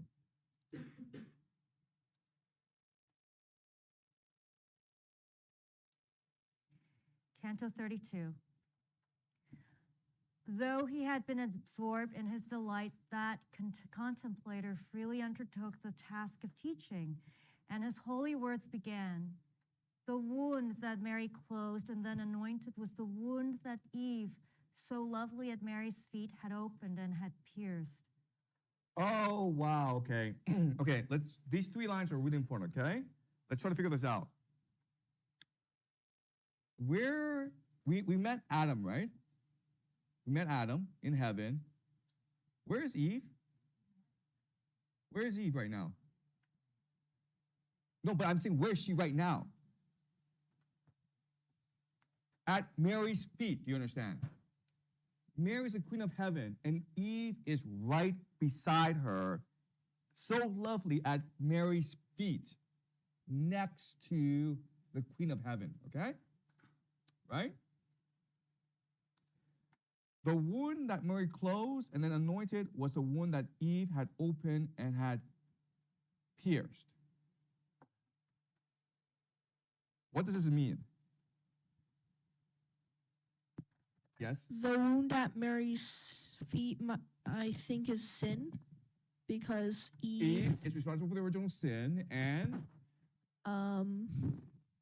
so basically Mary used to have sin, but since Mary's purified, Mary closed the wound. yeah, this is really hard, okay? But like, it's actually telling you exactly what's going on, okay? It's hard because of cognitive dissonance. It goes against everything you've been taught, right? We know that Eve was responsible for the original sin, which was disobedience, which was pride, which is eating the fruit, okay? What did Mary do?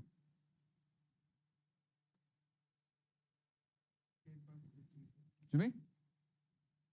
Mary gave birth to Jesus, and Jesus died for the original sin to be forgiven. So who's responsible for redeeming us? Mary. This is what she's saying here. No, I'm sorry, this is what Dante's saying here, okay? It is Mary that redeemed us, not Jesus. Yes? Why isn't it Jesus? Well, that's what we have to figure out, okay? Why is it Mary and not Jesus? Yes? I also wonder what Eve had opened and had pierced is some veil, and that is a continuum between God and human that he pierced by partaking that fruit. Yeah, she broke the love and the bond between God and us, right? And Mary closed it. Mary repaired the bond. So she redeemed us. But how does it make any sense? Because it was Jesus that redeemed us, right? It was Jesus that repaired the bond. That's what we were taught. What Dante is saying is like, nope, it was Mary, guys. It was Mary that did this.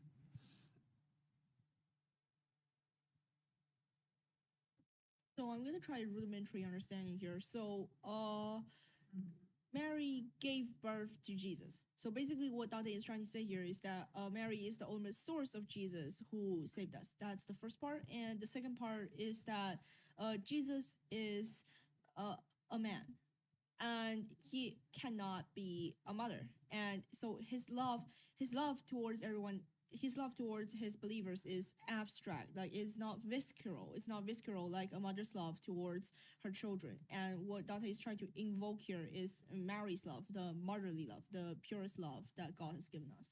Okay. What is the greatest miracle in human history?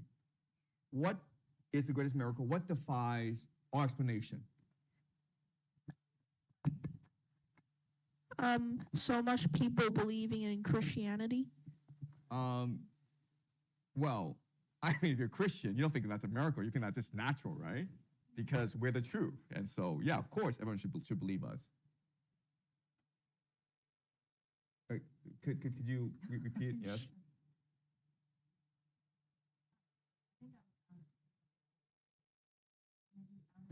Okay. The incarnation, the virgin birth.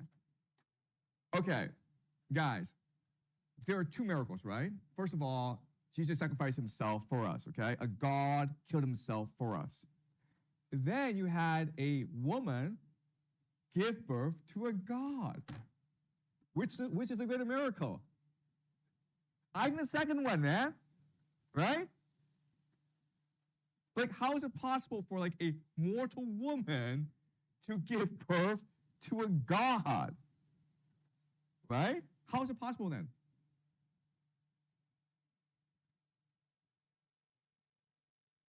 What enabled Eve to give birth? Yes?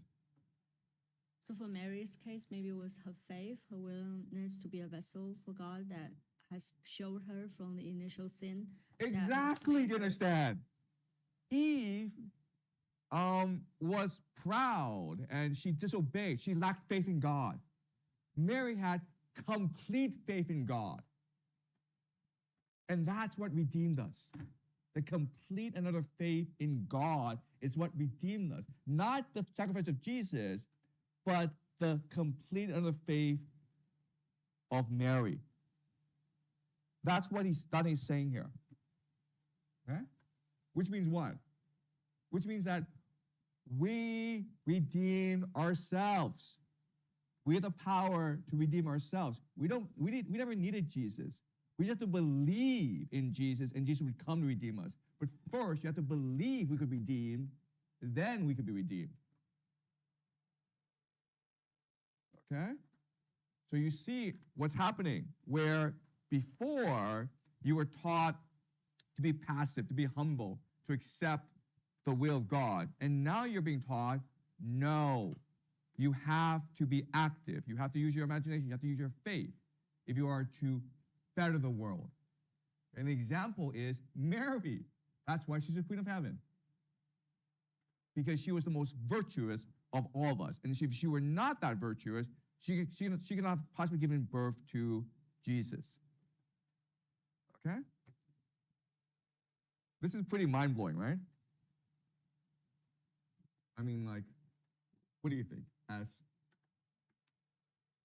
Yeah, I think later the Catholic reforms and everything to do bring Mary to a higher point like Dante has. That's why we see a lot of paintings where Mary is holding baby Jesus and Mary is more exalted in a way than Jesus. In a lot of these religious paintings is because of the fact that the Catholic Church also sort of agree, well, later on, with this idea that she's the new Eve.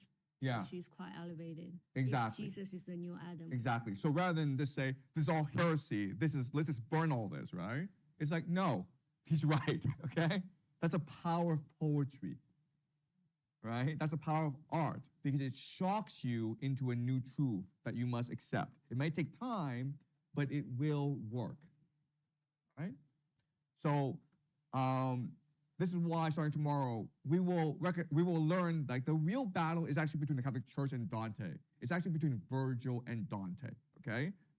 But first we want to learn about the cosmology of Dante, okay? Starting tomorrow, we will go into the final war between Virgil and Dante. And what we'll show you is that this war continues even to today, okay?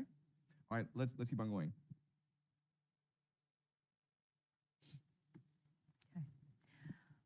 Verse 7. Below her, in the seats of the third rank, Rachel and Beatrice, as you see, sit. Sarah, Rebecca, Judith, and the one who was the great-grandmother of the singer who, as he sorrowed for his sinfulness, cried, Miserere me. These you can see from rank to rank, as I, in moving through the rows from petal unto petal, give to each her name. Okay, all right, so again, Mary is the queen, Eve is beside her, and then as we move outwards, obviously the people closest to her are the people who are the most virtuous, right? Rachel and Beatrice, Sarah, Rebecca, Judith. If you were like a practicing Christian, you're kind of shocked by this. Why are you shocked by this? I'm talking about the year 1300, okay? Why would you be shocked by this? Yes? Because they're all women. First of all, they're all women. And also, they're mainly Jews, man. Right? These are Jews. Rachel, Sarah, Rebecca. I actually don't know who Judith is. And then you have Ruth, the great-grandmother of King David, right? Why do you have these people and not like David, Moses, Abraham, right? The patriarchs. Instead, you get the matriarchs. Okay, so again, this reveals the revolutionary nature of Dante. Okay, let's keep on going.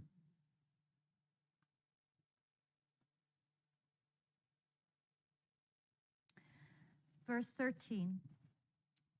From rank to rank as I, and moving through the rows, from petal unto petal, give to each her name. And from the seventh rank, just as they did within the rank above, the Hebrew women follow, ranging downward, dividing all the tresses of the rows. They are the wall by which the sacred stairs divide, depending on the view of Christ with which their faith aligned. Upon one side there, where the rose is ripe, with all its petals, are those whose faith was in the Christ to come. And on the other side, that semicircle whose space is broken up by vacant places, sit those whose sight was set upon the Christ who had already come.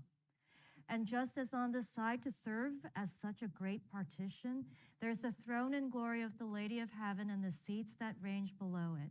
So opposite the seat of the great John, who always saintly suffered both the desert and martyrdom, and then 2 years of hell, serves to divide below him sit, assigned to this partition, Francis, Benedict, and Augustine, and others rank on rank down to the center of the rows. Now see how deep is God's foresight. Both aspects of the faith shall fill this garden equally. Okay, so this is really the first time that we see Augustine reference, okay? And he's clearly in heaven. And we talk about Augustine a lot in this class because Augustine is really the major theologian of the Catholic Church at this time in history. What's the paradox here? There's a paradox in the Divine Comedy.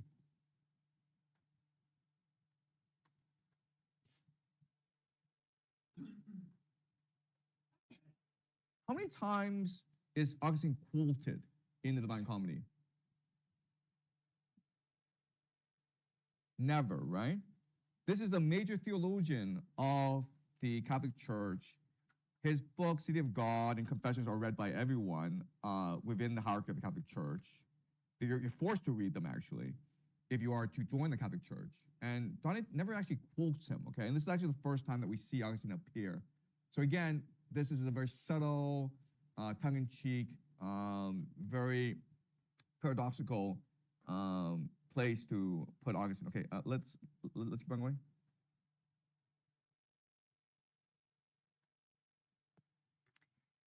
Verse 40. And know that there below the transverse row that cuts across the two divisions sit souls who are there for merits not their own, but with certain conditions others' merits, for all of these are souls who left their bodies before they had the power of true choice. Indeed, you may perceive this by yourself. Their faces, childlike voices are enough, if you look well at them and hear them sing. But now you doubt, and doubting do not speak, yet I shall loose that knot. I can release you from the bonds of subtle reasoning. Within the ample breadth of this domain, no point can find its place by chance, just as there is no place for sorrow, thirst, or hunger. Whatever you may see has been ordained by everlasting law, so that the fit of ring and finger here must be exact. And thus these souls who have precociously reached the true life do not, among themselves, find places high or low without some cause. The King through whom this kingdom finds content in so much love and so much joyousness that no desire would dare to ask for more. Creating every mind in his glad sight, bestows his grace diversely at his pleasure, and here the fact alone must be enough. And this is clearly and expressly noted for you in Holy Scripture in those twins who in their mother's womb were moved to anger. Thus it is just for the celestial light to grace their heads with a becoming crown according to the color of their hair. Without then any merit in their works, these infants are assigned to different ranks, proclivity at birth the only difference. In early centuries, their parents' faith alone and their own innocence sufficed for the salvation of the children. When those early times had reached completion, then each male child had to find through circumcision the power needed by his innocent member. But then the age of grace arrived, and without perfect baptism in Christ, such innocence was kept below in limbo. Look now upon the face that is most like the face of Christ, for only through its brightness can you prepare your vision to see him. Okay, so what Bernard is doing is listing the ranks of the most beloved, right? Starting from Mary and keep on going, okay? So at this time in history, there's a major debate in the Catholic Church about children, right? If you're an infant and you die before you are baptized, what happens to you? Yes? You ascend into heaven because you didn't do anything wrong, so you are technically perfect. That might be logical, but that's not what they thought. Yes. Anyone else? Because you weren't baptized yet, and you don't, and you still have the original sin on you, you kind of burn in hell. Yeah.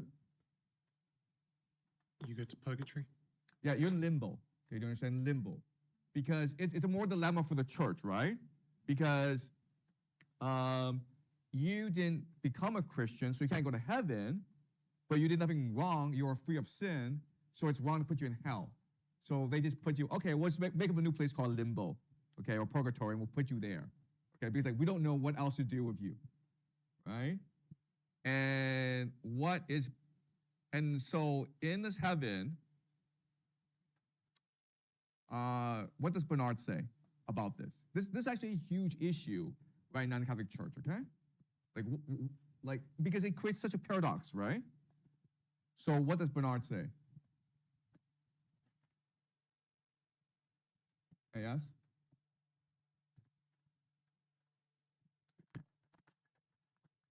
And salvation decides where they go. Well, that makes no sense at all, right? Right? Why should it matter what your parents do?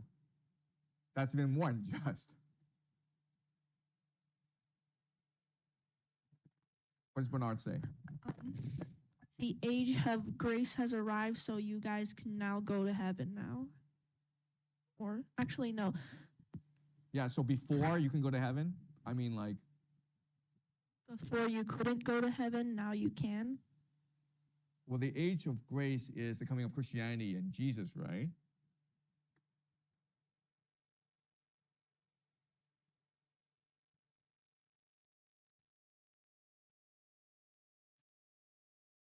Anyone?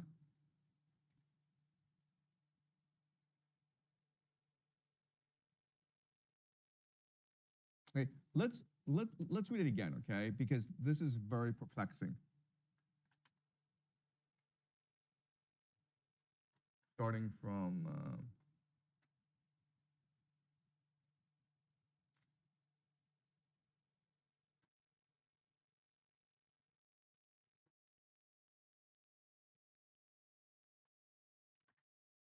19? Yep. Okay. No, sorry. 40. 40, okay. Yeah. Verse 40. And know that there, below the transverse row that cuts across the two divisions, sit souls who are there for merits not their own, but with certain conditions others' merits. For all of these are souls who left their bodies before they had the power of true choice. Okay, so these are children, okay? And these children, these babies, are actually in the roles as well, okay? And this goes against Catholic doctrine because you have to first be baptized in order to ascend to heaven, okay? So these are babies, and so they are in heaven. Okay, keep on going.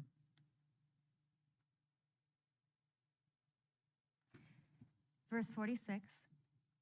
Indeed, you may perceive this by yourself. Their faces, childlike voices are enough. If you look well at them and hear them sing, but now you doubt, and doubting do not speak, yet I shall lose that not. I can release you from the bonds of subtle reasoning. Within the ample breadth of this domain, no point can find its place by chance, just as there's no place for sorrow, thirst, or hunger. Whatever you may see has been ordained by everlasting law, so that the fit of ring and finger here must be exact. And thus these souls who have precociously reached the true life do not amongst themselves find places high or low without some cause. Okay, all right, so what Bernard's saying is that everything happens for a reason, okay? There is perfect justice in the world, especially up in heaven. So these babies are here for a reason, for a cause, okay? Keep on going.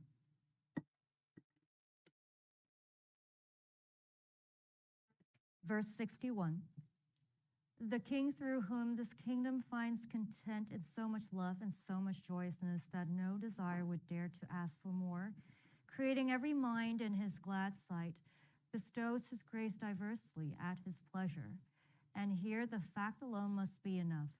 And this is clearly and expressly noted for you in Holy Scripture, in those twins who in their mother's womb were moved to anger. Who are those twins? Cain and Abel. Right. Esau and Jacob too. Yeah. Can you explain? Because the twins were conceived and they were fighting inside the womb, and one is hairy and one is smooth, beautiful, and they fought ever since they were in the tomb till the very end of their lives. Okay, so it's Jacob and Esau, yes. Okay, let's keep on going. Verse 70. Thus it is just for the celestial light to grace their heads with a becoming crown according to the color of their hair. Without then any merit in their works, these infants are assigned to different ranks, proclivity at birth the only difference. In early centuries, their parents' faith alone and their own innocence sufficed for the salvation of the children. When those early times had reached completion, then each male child had to find through circumcision the power needed by his innocent member. But then the age of grace arrived, and without perfect baptism in Christ, such innocence was kept below in limbo. Look now upon the face that is most like the face of Christ, for only through its brightness can you prepare your vision to see him. Okay, so how does he resolve this contradiction or paradox?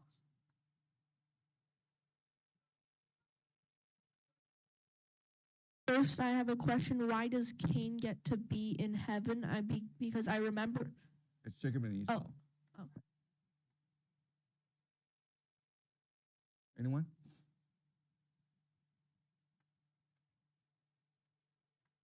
Yes?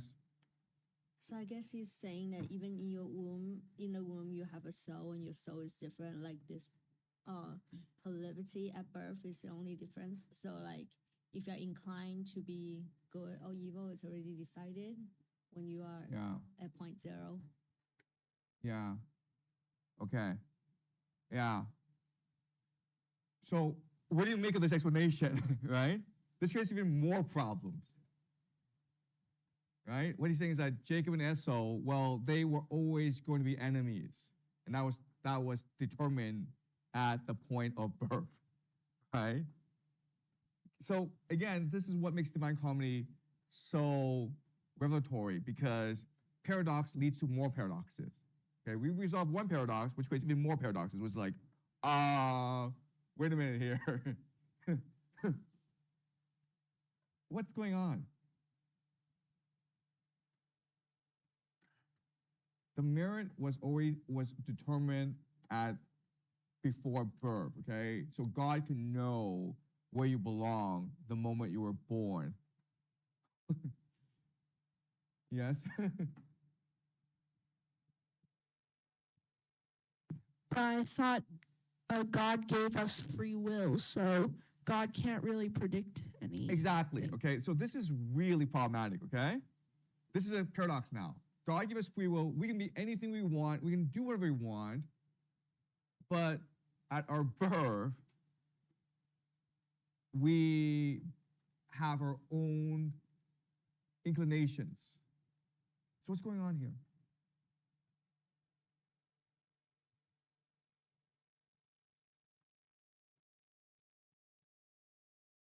Yes?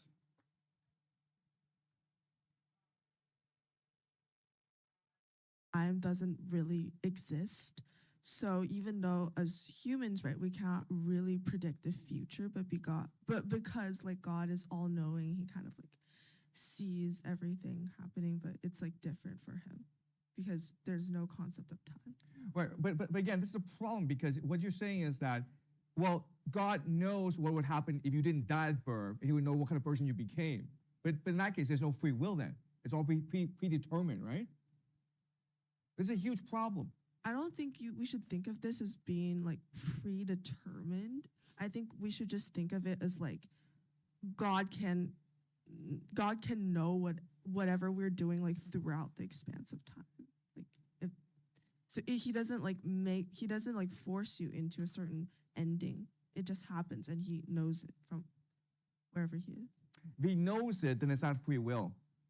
Did you understand? He knows, but he doesn't intervene though. Yeah, so why does that like conflict with free will? I guess I'm confused here. So why does he knowing everything that has happened conflict with free will? Like you can still enact your free will. Okay, yeah, okay, so I understand, but like what we will, okay, that does make sense, right? He knows everything that will happen, right? Because he is God. So yes? Or is it also an inversion of Christianity? Because could it be that the proclivity at birth we have is actually positive, not negative? So we will all, like all children who die at birth, would go to heaven. Yeah, okay, that makes a lot more sense, right? That makes a lot more sense. I don't see how we can be born evil, right? But if that's the case, that creates even more problems because then like every child goes to heaven, right? And then like you just run out of space eventually. Yes? How do you run out of space if heaven is infinite? Well, I mean, in order for free will to happen, okay, you have to have heaven and hell, right? Because, I mean, like, just think about this moral dilemma where now you're incentivized to kill your kid, right? Just kill them at birth, then you ensure them they go to heaven. Yeah, right? Because they have free will, they haven't decided that they believe in God yet. So the children don't have faith yet because when they are born, they don't believe in God yet. Yeah, they have not made their choice. That's correct, yes. So they go to purgatory and they're in limbo. That's right. That is what the Catholic Church teaches you, right? But I'm just saying, like, but we have a situation where there are children, babies, who are among the blessed, who are among the elect. And Johnny's like, wait a minute here, how did they get there? Right? And what Bernard's saying is, like, God knows everything, God is perfect, God knows exactly where you belong. He also said that your merit is determined at birth, okay? So without knowing how you live your life, God can determine what your propensity is. This is all very confusing, right? Yes? the babies are in heaven because, as you said, like if you're a parent, the happiest moment of your life is when your child is born. So when that child was born, they gave joy and love to their parents so they can go to heaven. Okay, but like that creates even more problems because, first of all, like which parent is not happy to see their child? Second of all, if that's the criteria, then it's the parents who determine which child goes to heaven, right? It could be like, you know, the mother's having a bad day. She's really unhappy, right? Well, then now your child's screwed for all of eternity. That kind of sucks. Okay, so what I want to do is this, okay? It's amazing to think about. We're like candle 32. We are in heaven, and all that's happening is we're even more confused. Okay, so during lunch, I want you guys to talk among yourself, do research, and figure out this problem for me. Okay, when I come back, give me the answer. All right, when we come back at 1 o'clock, give me the answer as to how to resolve this paradox. Okay, I'll see you guys at lunch. Okay.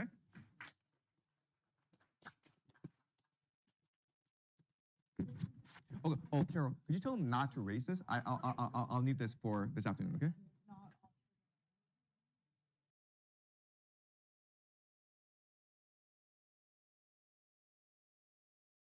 He will have exams next week, so that's fine. But he's like, thank you, and he's really enjoying it. He'll be back. Okay, all right. He'll be back. All right, good. Yeah, good student. Thank you. Okay, so we have a lot to do today, okay? So let's start class. What is the answer, guys? Tell me what the solution is.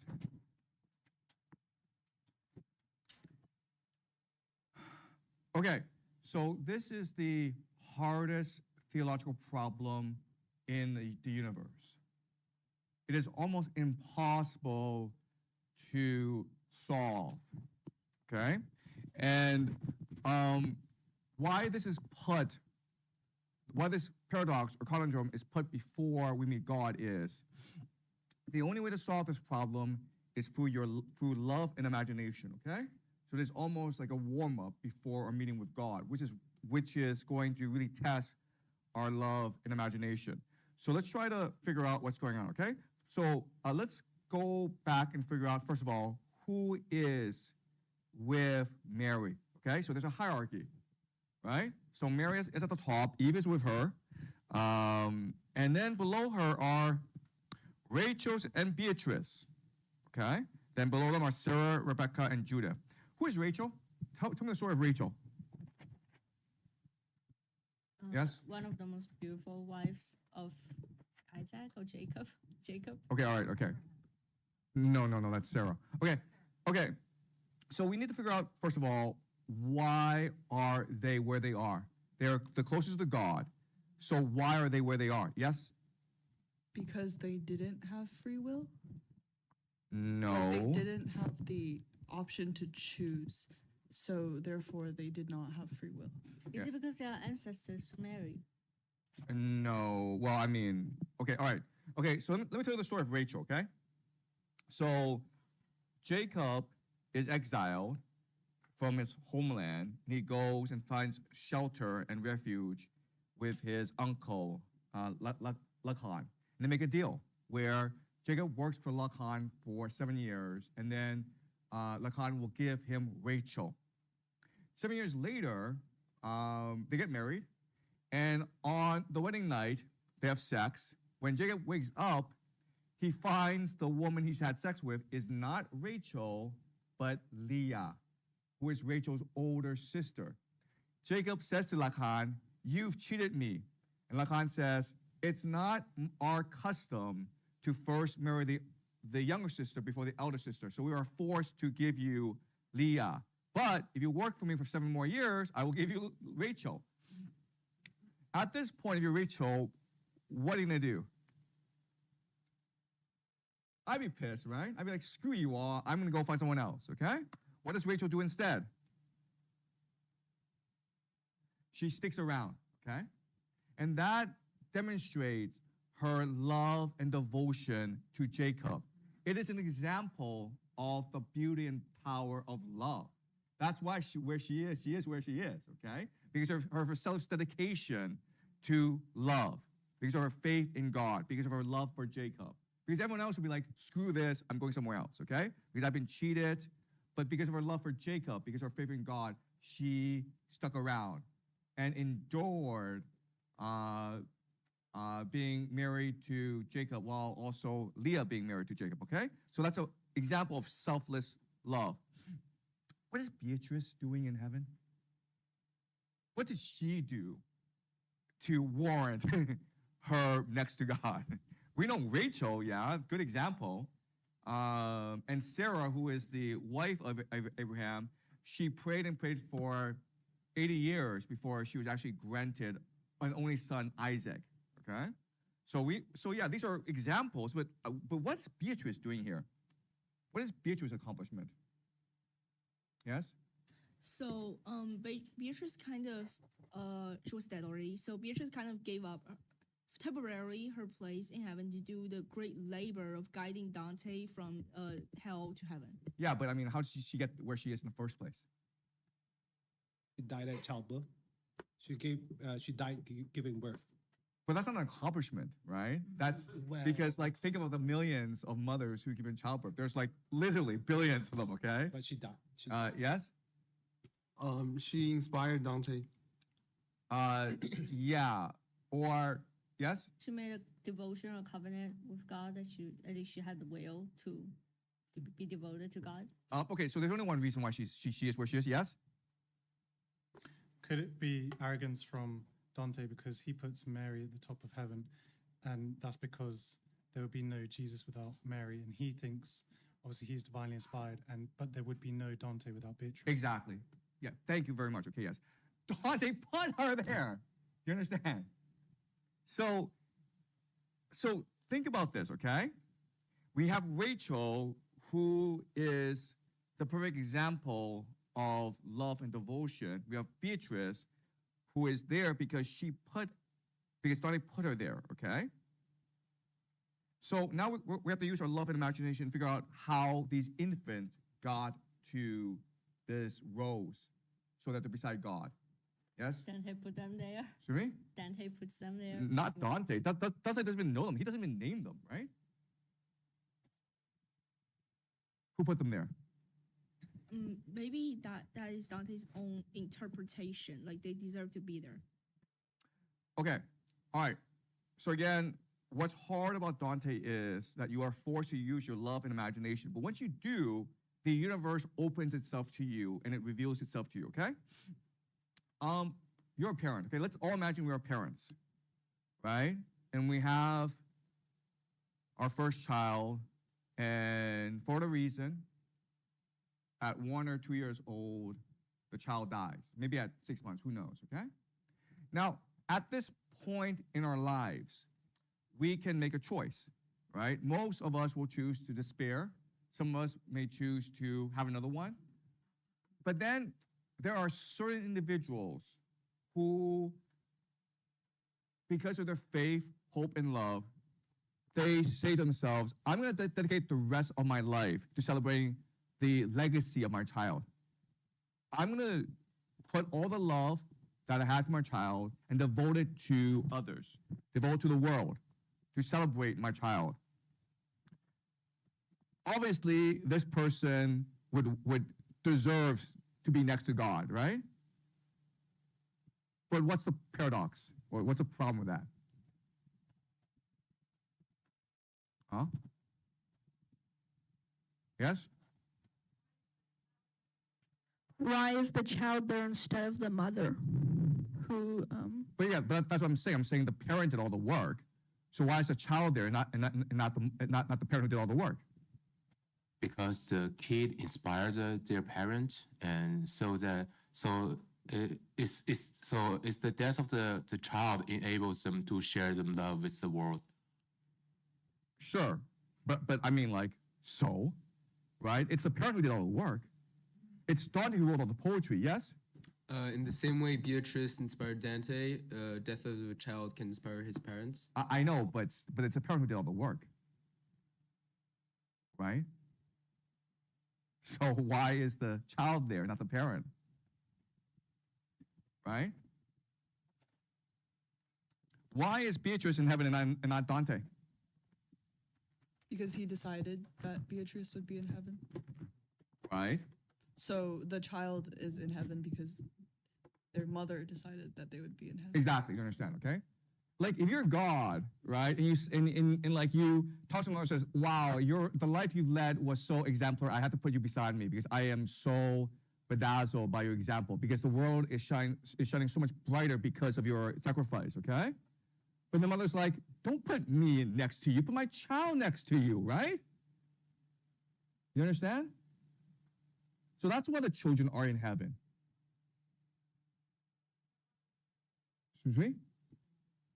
Yeah, the parents put them there, right? And if you think about it logically, this resolves a lot of the paradoxes, right? Because again, if you are a parent and your child dies, you're gonna have a hard time explaining yourself why the child died, okay? Or like, why is my child not in heaven?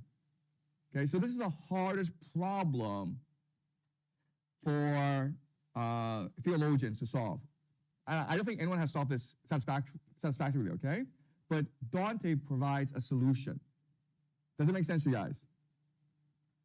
Do you understand how this logic works?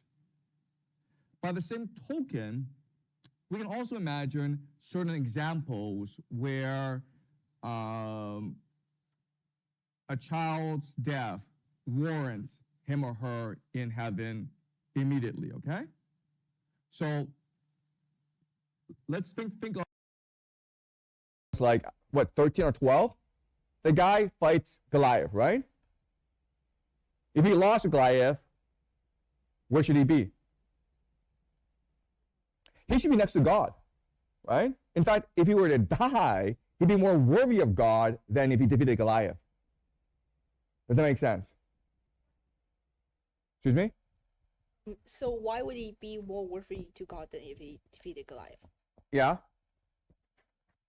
He had complete faith in God, even without having the results he had expected. Exactly, right? So why they're put in heaven is not necessarily because of their actions alone. It's because of the effect of their actions on the people around them. Does that make sense? So by that logic, then he is no more worthy if he died than if he actually defeated Goliath. Because if he actually defeated Goliath, then the net effect upon the people next to him is better. Okay, again, use your imagination. My son David went to fight Goliath, okay? And before I was afraid of these Philistines. My son goes and fights Goliath, and he dies. What are the rest of the Israelites going to do? They will avenge David and fight to the back. death. If a child has the courage to fight a giant, then I would be ashamed to not take up arms and avenge him. I couldn't live myself, right? So just use your imagination and use your sense of love. If you were a parent and you saw your son make this ultimate sacrifice, you would be compelled. You could be the biggest coward in the world, right? You could be afraid to die. You could have absolutely no faith. But to see your son die against a giant, he had absolutely no chance anyway. But for him to take up arms and to fight with faith, that compels you into action. Do you understand? And therefore, David, even though he's an Israelite and not a Christian, he would have, and even though he didn't really accomplish that much, he just died in battle, like, you know, he would have been right next to God. Yes? My imagination is telling me that the death of a child will be incredibly disheartening. And if he defeated Goliath, then a child defeating a giant will be a sign of the glory and the power of God. And I think that will be more inspirational. Okay, then your imagination doesn't come from a place of love. Okay. All right? Okay, does it make sense to you guys? All right? We can also imagine, let's just say that Mary, before she gives birth to Jesus, she has a child and the child dies, right? Where would the child go? Exactly, right? Because if Mary, have all the virtue to give birth to Jesus, then your child must be virtuous as well. Does it make sense? Okay? So this is a way to resolve the paradox. And again, what Dante is doing is he's presenting to you the hardest theological problem in order to excite your love and imagination. And because only with that can you actually meet God. All right? So does that make sense, guys? Any questions? Yes. I'm quite confused about why, if the mother is virtuous, then the son is also virtuous automatically. Why? Like born with? Okay. Yeah. I'll try. He did not say that. What he said was, for the unborn child, the mother is the one whose belief has put the baby into heaven.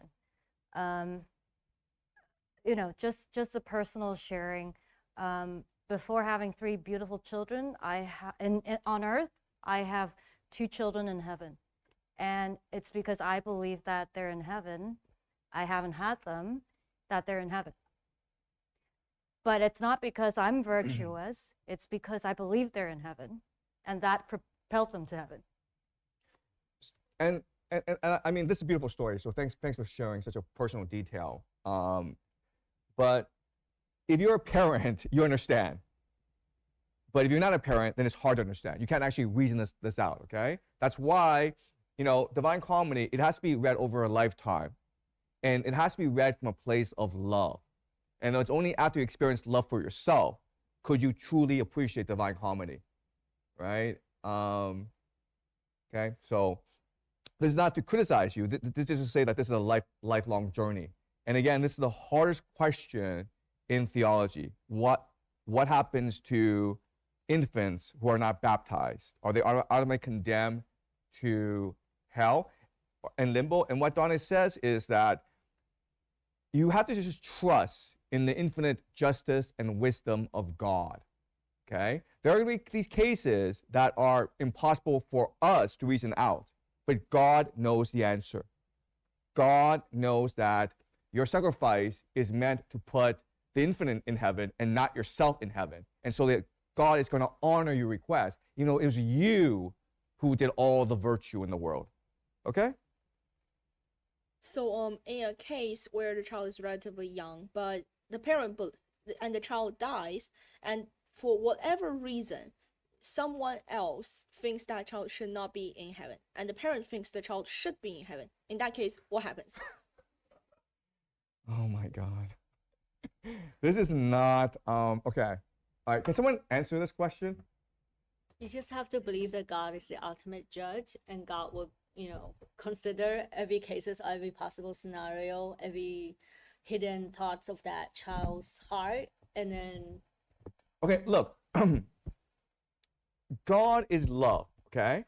So when you truly love, God responds to you. When you hate, God turns away from you. Does that make sense? If you're like, you know, I want this child to burn in hell, why would God honor your request? That makes no sense.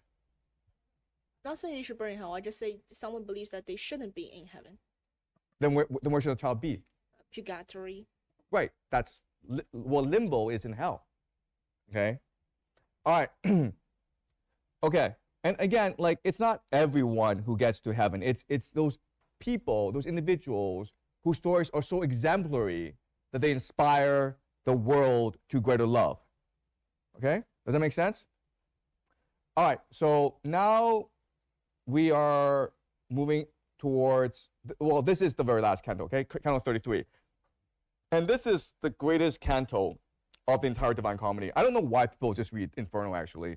If you really want to understand Dante, you really need to read the last canto. Okay, so let's read it. Here we go. Did we not finish 32? Oh, I apologize. Yeah, let's just finish 32, okay? Let's make sure we okay. But we understand the infant problem, right? Okay. Verse 88. I saw such joy rain down upon her, joy carried by holy intellects created to fly at such a height.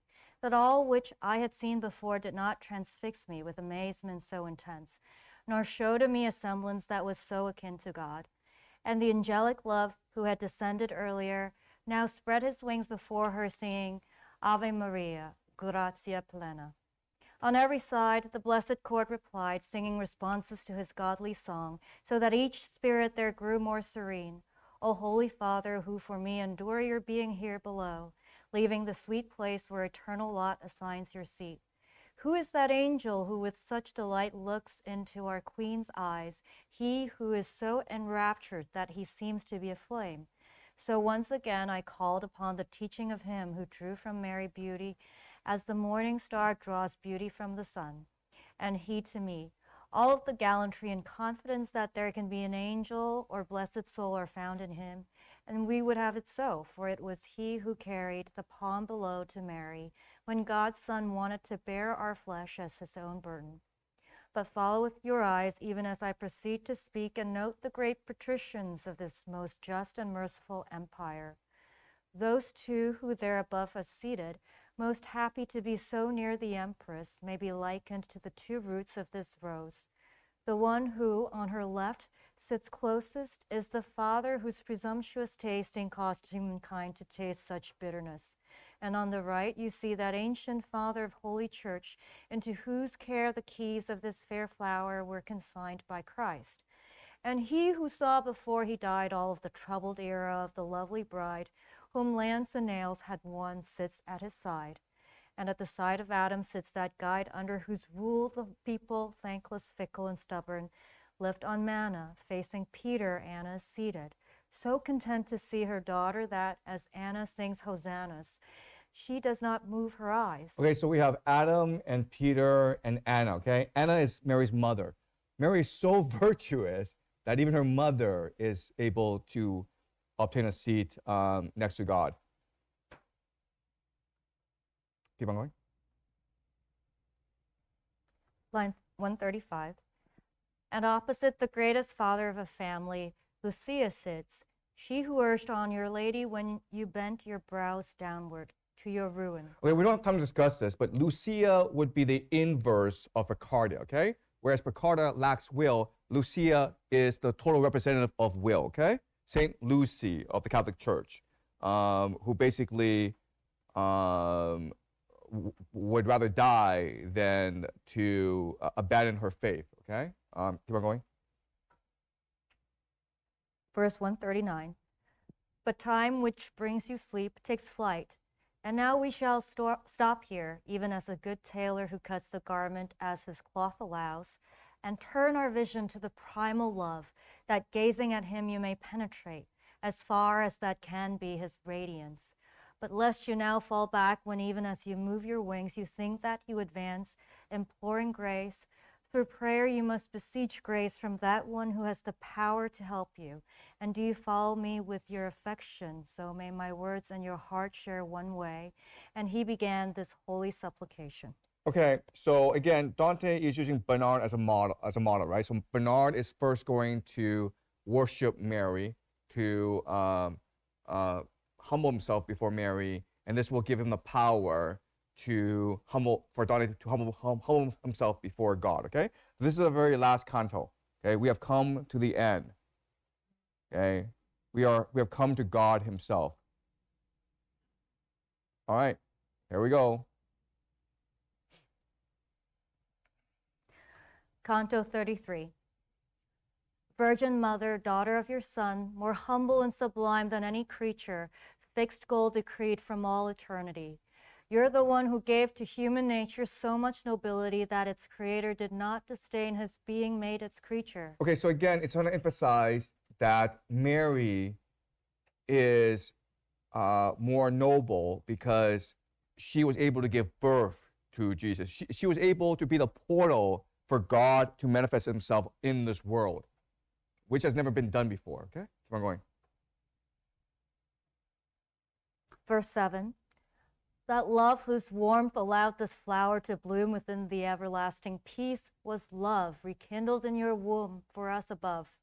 You are the noonday torch of charity, and there below on earth among the mortals you are a living spring of hope. Lady, you're so high, you can so intercede that he who would have grace but does not seek your aid may long to fly but has no wings. Your loving kindness does not only answer the one who asks, but it is often ready to answer freely long before the asking. And you compassion is, in you is pity, in you is generosity, in you is every goodness found in any creature. This man who from the deepest hollow in the universe up to this height has seen the lives of spirits one by one, now pleads with you through grace to grant him so much virtue that he may lift his vision higher still, may lift it toward the ultimate salvation. And I, who never burned for my own vision more than I burned for his, do offer you all of my prayers and pray that they may not fall short, that with your prayers you may disperse all of the clouds of his mortality so that the highest joy be his to see. This too, O Queen, who can do what you would, I ask of you, that after such a vision his sentiments preserve their perseverance. May your protection curb his mortal passions. See Beatrice, how many saints with her. They join my prayers, they clasp their hands to you. Okay, so again, this is such a revolutionary passage. Okay, so Bernard is praying to Mary and says, Mary, please lend Dante some of your virtue so that he may see God. And first of all, what does it mean to say he may lift his vision higher still, may lift it toward the ultimate salvation? How can Dante see God?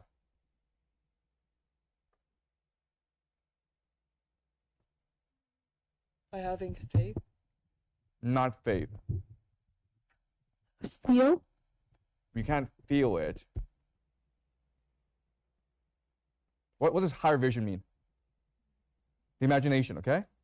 So this is really interesting that he's saying that Dante, when he stares at God, you can't look at it with your eyes. You have to look at it with your imagination. Okay? Question. What does Bernard mean by he says, I never burned for my own vision more than I burned for his? What does he mean by this?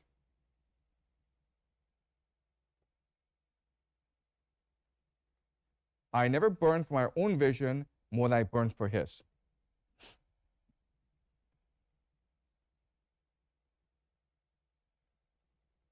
He hopes that Dante sees God more than he hopes he will see God. Okay. Basically, he loves Dante. Okay. That's a good try, but that doesn't really make any sense, right? Because Bernard is with God every single day, all the time, for all eternity. So how can Dante know God more than Bernard? I never burned for my own vision more than I burned for his. What does this mean?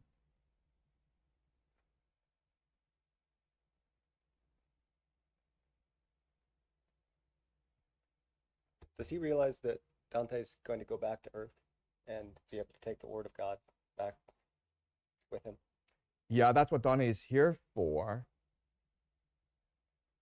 But it's not the word, right? It's his vision. Yeah? So earlier you told us that in heaven it's just constant joy of all kind on the whiteboard. And I'm just reminded of the old and tired argument. If everything is joy, then how do you tell joy from sadness? So maybe Dante is able to perceive God's joy more because he has experienced sorrow in the human realm for so long, while Bernard has been here for a while, I guess. Yeah, but I understand that, but I'm like, would Dante know God better than Bernard? Yes? He's being able to imagine more. Yeah. So what is going on here is that what Bernard is saying is like, the only way to see God is through the imagination. Guess what? We angels, we souls, we don't have an imagination. Why not? Excuse me? No. There's actually a very good reason why they lack an imagination. They don't have a body, okay? Okay, this is like Dante explained to us. You need a body to have emotions, and emotions is what gives you memory, which allows for the imagination. Okay, so that's what Bernard is saying. He's saying like, yes, we've been with God for all of eternity, but we don't really know God. Only Dante, with his imagination, can truly understand God. Okay, that's literally what he's saying. All right, let's keep on going. Verse 40. The eyes that are revered and loved by God, now fixed upon the supplicant, showed us how welcome such devotions are to her. Then her eyes turned to the eternal light. There, do not think that any creature's eye can find its way as clearly as her sight.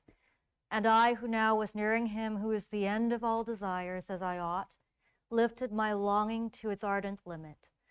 Bernard was signaling. He smiled to me to turn my eyes on high, but I already was doing what he wanted me to do, because my sight, becoming pure, was able to penetrate the ray of light more deeply, that light sublime which in itself is true.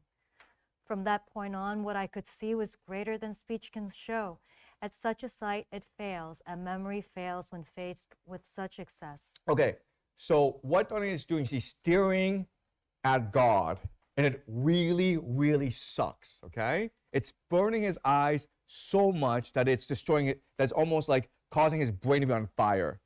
And he's losing control, and it's so powerful, this sight, that he's also losing his memory, okay? He's basically lost his memory. It's so traumatic that he can't process what he's seeing, okay? Keep on going.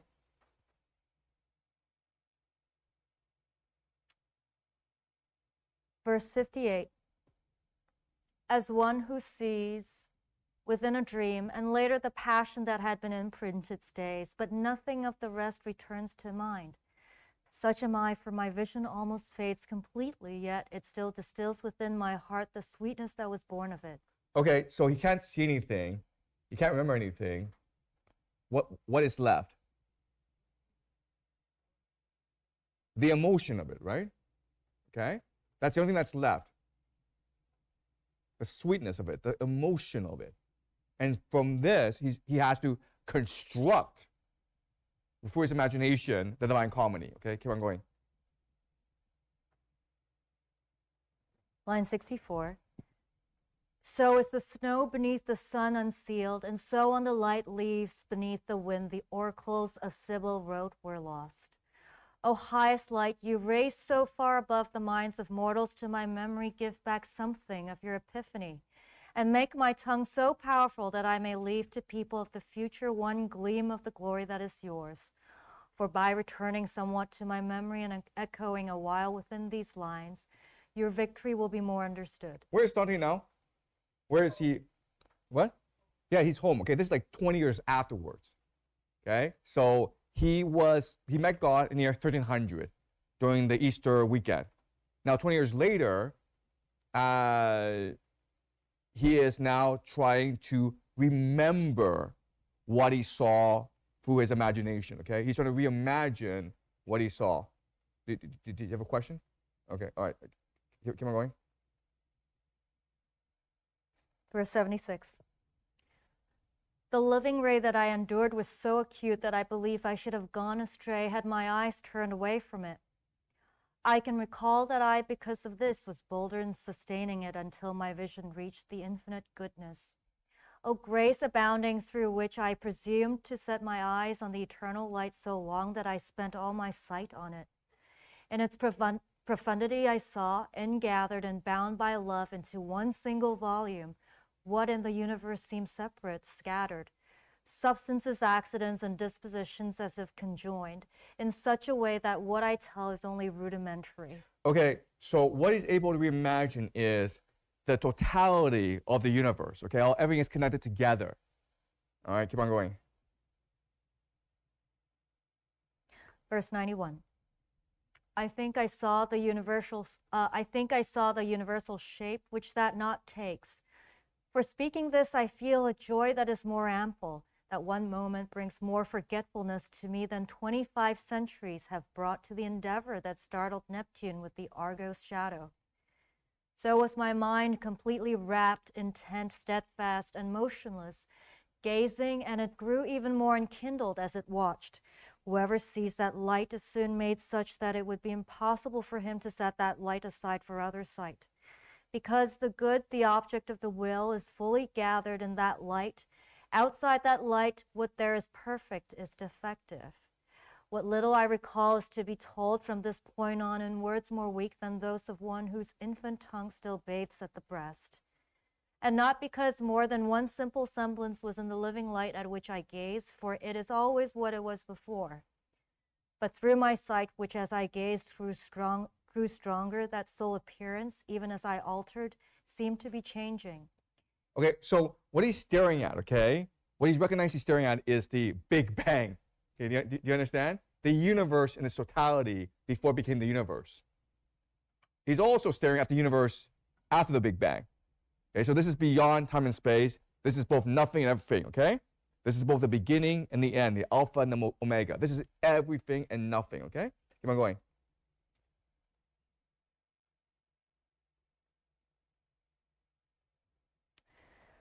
Line 114. Okay, and this is what God is. He's tried for 20 years to figure out what he saw. And he's searched through the universe. He's used his imagination, and now he comes to the fundamental understanding of what God really is. Okay. Line 114. In the deep and bright essence of that exalted light, 3 circles appeared to me. They had 3 different colors, but all of them were of the same dimension. One circle seemed reflected by the second, as rainbow is by rainbow, and the third seemed fire breathed equally by those 2 circles. Okay, so what is God? Exactly. There you go. Problem solved. Holy Trinity. We can now go home. Okay, what the church has taught us for the past 2,000 years is true. It is, in fact, the Holy Trinity. And that's what you're taught, usually, okay? But you keep on reading, and it's a problem. Okay, keep on going. Verse 121. How incomplete is speech, how weak when set against my thought, and this to what I saw is such to call it little is too much. Eternal light, you only dwell within yourself, and only you know you. Self-knowing, self-known, you love and smile upon yourself. That circle which begotten so appeared in you was light reflected when my eyes had watched it with attention for some time. Within itself and colored like itself to me seemed painted with our effigy, so that my sight was set on it completely. Okay, what's the problem with this? There's a problem here.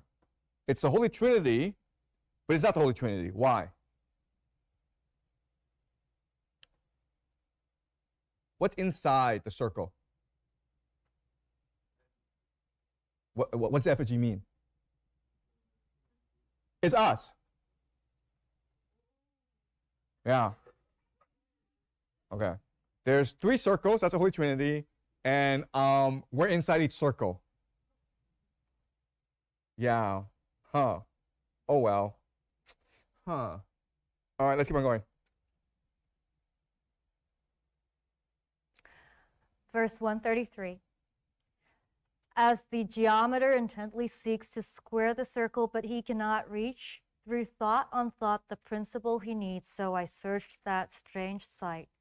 I wished to see the way in which our human effigy suited the circle and found place in it. So he's trying to figure out why we're in the circle. Why are we in God? Okay, keep on going. Verse 139. And my own wings were far too weak for that. But then my mind was struck by light that flashed, and with this light received what it had asked. Here force failed my high fantasy, but my desire and will were moved already like a wheel revolving uniformly by the love that moves the sun and the other stars. And so he figures it out. And the moment he figures it out, he is completely connected to the universe. He becomes one with God. Okay? So, and this is how Divine Comedy ends. Okay? And And so the question for us is, what did he see? Okay?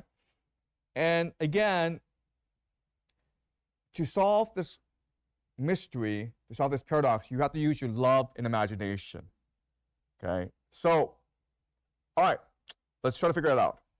All right, first thing I want to do is look at happiness.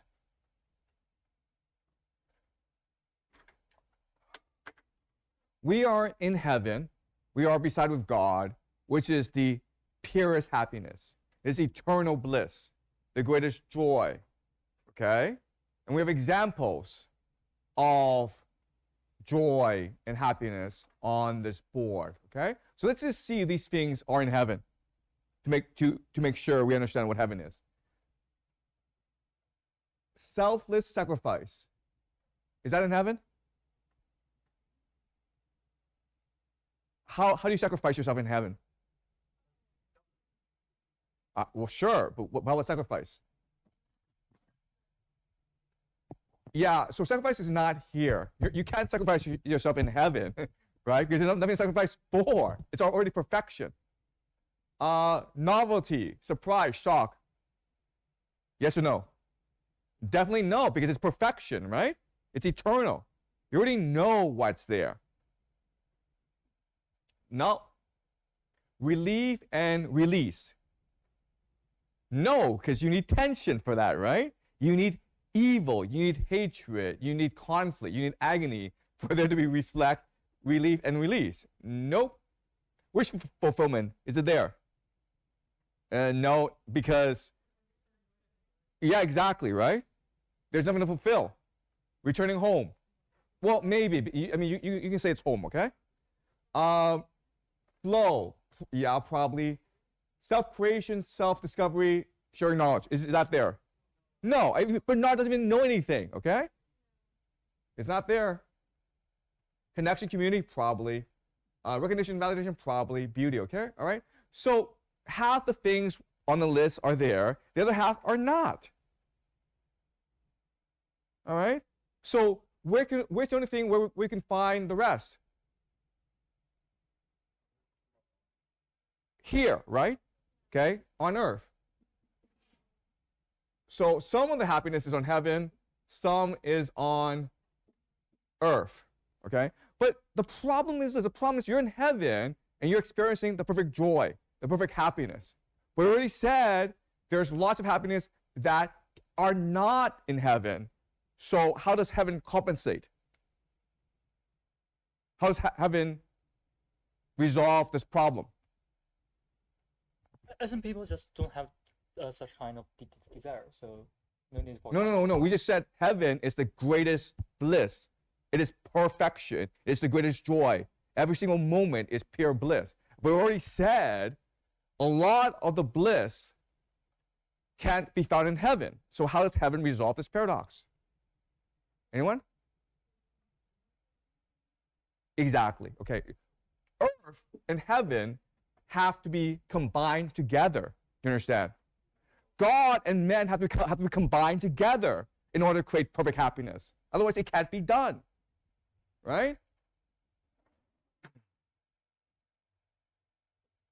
Okay? So we have to be inside God. Okay? And what allows us to be inside God?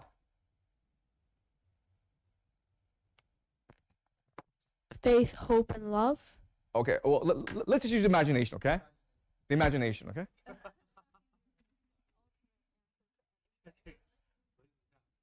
Okay, so it's the imagination that allows us to be inside God. Do you understand? Yes? I have a question about the first thing. So this idea that in order for heaven to compensate for not having some happiness, it needs to combine heaven and earth.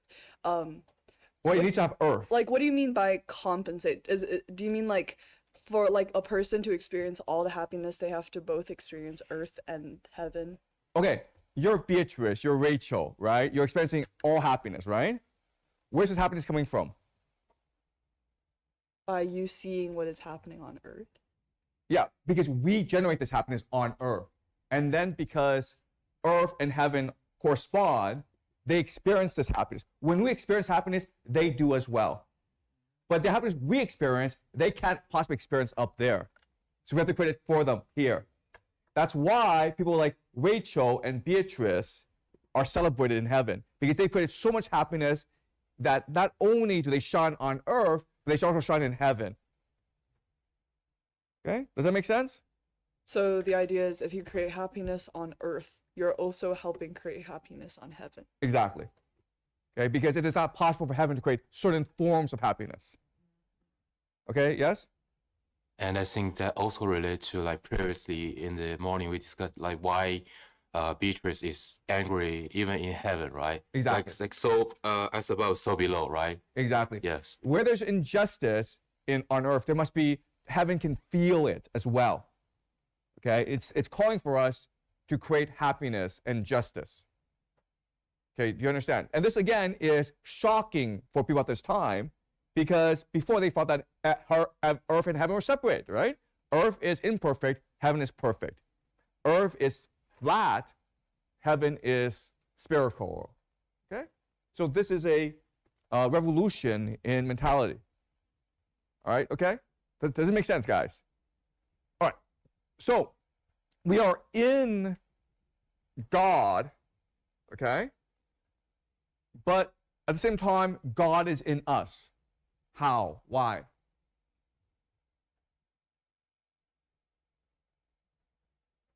How is God able to manifest himself in us?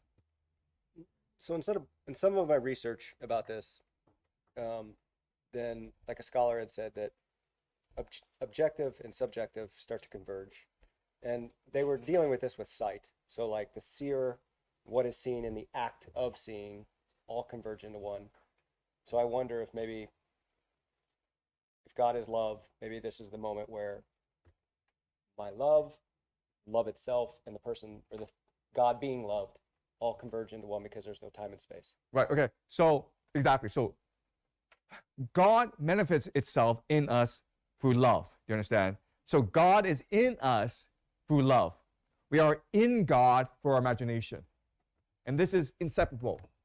This is what is the Trinity. Okay? Does it make sense? Right?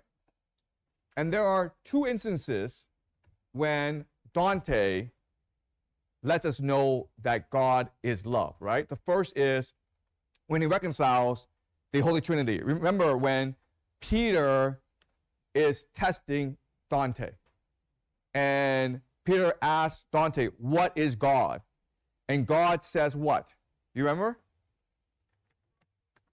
Yeah, what does Dante say about what God is? God is love. Yeah. First of all, God is the Holy Trinity, right?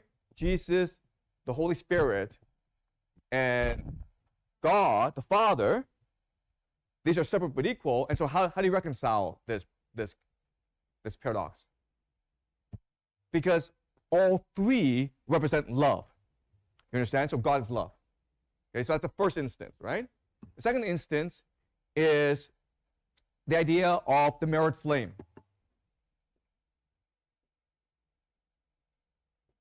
So we are just a mirror that reflects God, and God is love, okay, as represented by a flame. Does that make sense? Okay? So we are just a reflection of God in the universe. So the way to appreciate God is that God is in us through the force of love, and we are inside God for our imagination. Another way of understanding this is that God is perfection, so therefore God can extend the parameters of perfection, right? To extend perfection is to say it's imperfect. So the only way to resolve this paradox is through us, because we are imperfect, and through our imagination, we extend the boundaries of the universe. Therefore, we let God know itself more, right? So it's only Dante with his body, with his imperfect body, that's able to imagine what God is. Not Bernard, not any angels, not even Mary, okay? And certainly not God itself. God doesn't even know what it is. It's Dante that's able to explain to us what God is. Okay? But you're not saying that God only exists because of man. No, I didn't say that. Okay, yeah, I just wanted to make sure. Okay, yeah. Yes? It reminds me of languages. Like yesterday we heard Italian, and I'm pretty sure none of us here speak Italian fluently. So if you speak a language fluently, then all it sounds to you is like information. It's information, and that's the state that Bernard and Mary and every angel is in. But if you don't understand a language and you listen to it, then you can hear the cadence and you can hear the rhythm, and that's where Dante is at. Okay. I didn't really understand the point. Can you rephrase?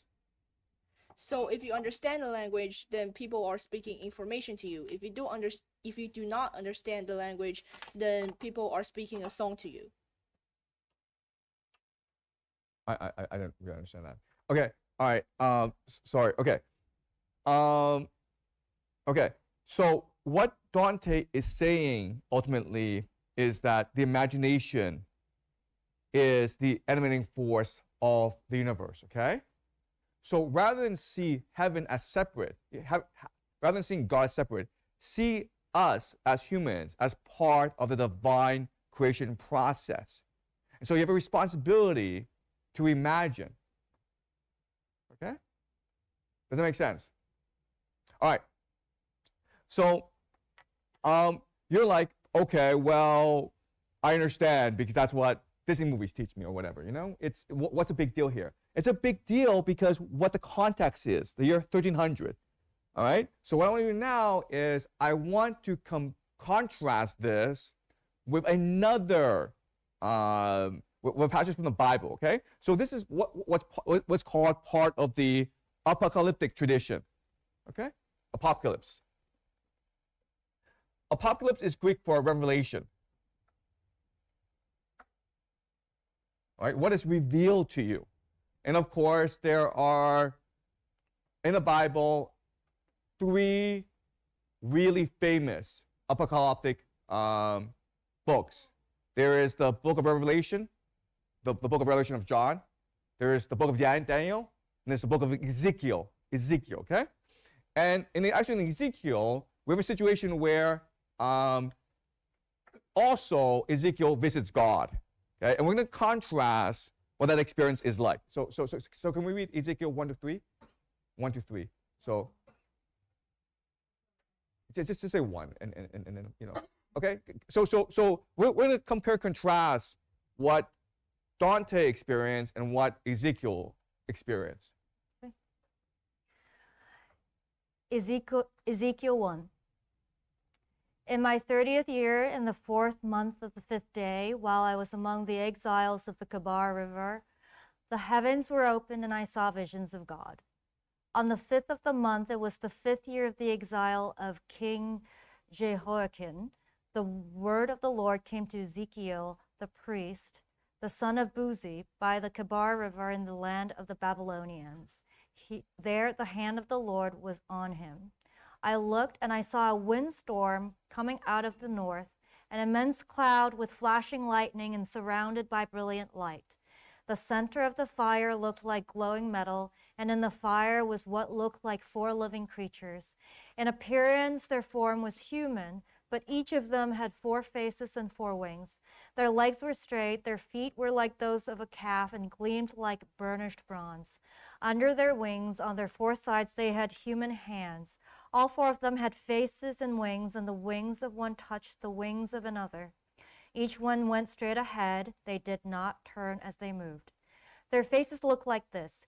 Each of the 4 had the face of a human being, and on the right side, each had the face of a lion. On the left, the face of an ox. Each also had the face of an eagle. Such were their faces. They each had 2 wings spreading out upward, each wing touching that of the creature on Oops. What? It was just on either side. And each had 2 other wings covering its body. Each one went straight ahead. Wherever the spirit would go, they would go, without turning as they went. The appearance of the living creatures was like burning coals of fire and like torches. Fire moved back and forth among the creatures. It was bright, and lightning flashed out of it. The creatures sped back and forth like flashes of lightning. As I looked at the living creatures, I saw a wheel on the ground beside each creature with its 4 faces. This was the appearance and structure of the wheels. They sparkled like topaz, and all 4 looked alike. Each appeared to be made like a wheel intersecting a wheel. As they moved, they would go in any one of the 4 directions the creatures faced. The wheels did not change direction as the creatures went. Their rims were high and awesome, and all 4 rims were full of eyes all around. When the living creatures moved, the wheels beside them moved, and when the living creatures rose from the ground, the wheels also rose. Wherever the Spirit would go, they would go, and the wheels would rise along with them, because the spirit of the living creatures was in the wheels. When the creatures moved, they also moved. When the creatures stood still, they also stood still. And when the creatures rose from the ground, the wheels rose along with them, because the spirit of the living creatures was in the wheels. Spread out above the heads of the living creatures was what looked something like a vault, sparkling like crystal and awesome. Under the vault, their wings were stretched out one toward the other, and each had 2 wings covering its body. When the creatures moved, I heard the sound of their wings like the roar of rushing water, like the voice of the Almighty, like the tumult of an army. When they stood still, they lowered their wings. Then there came a voice from above the vault over their heads that they stood with their lowered wings. Above the vault over their heads was what looked like a throne of lapis lazuli, and high above on the throne was a figure like that of a man. I saw that from what appeared to be his waist up, he looked like glowing metal, as if full of life, and that from there down he looked like fire, and brilliant light surrounded him. Like the appearance of a rainbow in the clouds on a rainy day, so was the radiance around him. This was the appearance of the likeness of the glory of the Lord. When I saw it, I fell face down, and I heard the voice of one speaking. Okay, let's go on to number 2, okay? So you guys understand what's going on, right? I want you to compare and contrast this with Dante's meeting with God, because this is another meeting with God, right? Ezekiel 2. He said to me, Son of man, stand up on your feet, and I will speak to you. As he spoke, the Spirit came into me and raised me to my feet, and I heard him speaking to me. He said, Son of man, I'm sending you to the Israelites, to a rebellious nation that has rebelled against me. They and their ancestors have been in revolt against me to this very day. The people to whom I'm sending you are obstinate and stubborn. Say to them, this is what the sovereign Lord says. And whether they listen or fail to listen, for they're a rebellious people, they will know that a prophet has been among them. And you, Son of man, do not be afraid of them or their words. Do not be afraid through briars and thorns are all around you, and live among scorpions. Do not be afraid of what they say or be terrified by them, though they are a rebellious people. You must speak my words to them, whether they listen or fail to listen, for they are rebellious. But you, Son of man, listen to what I say to you. Do not rebel like that rebellious people. Open your mouth and eat what I give you. Then I looked, and I saw a hand stretched out to me, and it was a scroll which he unrolled before me. On both sides of it were written words of lament and mourning and woe. Okay, and we'll do Ezekiel 3, okay? And then we'll stop. Ezekiel 3. And he said to me, Son of man, eat what is before you. Eat this scroll. Then go and speak to the people of Israel. So I opened my mouth, and he gave me the scroll to eat. Then he said to me, Son of man, eat this scroll I'm giving you and fill your stomach with it. So I ate it, and it tasted as sweet as honey in my mouth. He then said to me, Son of man, go now to the people of Israel and speak my words to them. You're not being sent to a people of obscure speech and strange language, but to the people of Israel. Not to many peoples of obscure speech and strange language whose words you cannot understand. Surely if I had sent you to them, they would have listened to you. But the people of Israel are not willing to listen to you because they're not willing to listen to me, for all the Israelites are hardened and obstinate. But I will make you as unyielding and hardened as they are.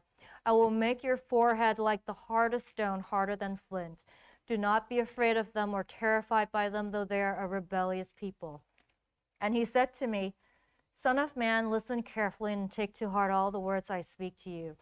Go now to your people in exile and speak to them. Say to them, this is what the sovereign Lord says, whether they listen or fail to listen. Then the Spirit lifted me up, and I heard behind me a loud rumbling sound as the glory of the Lord rose from the place where it was standing.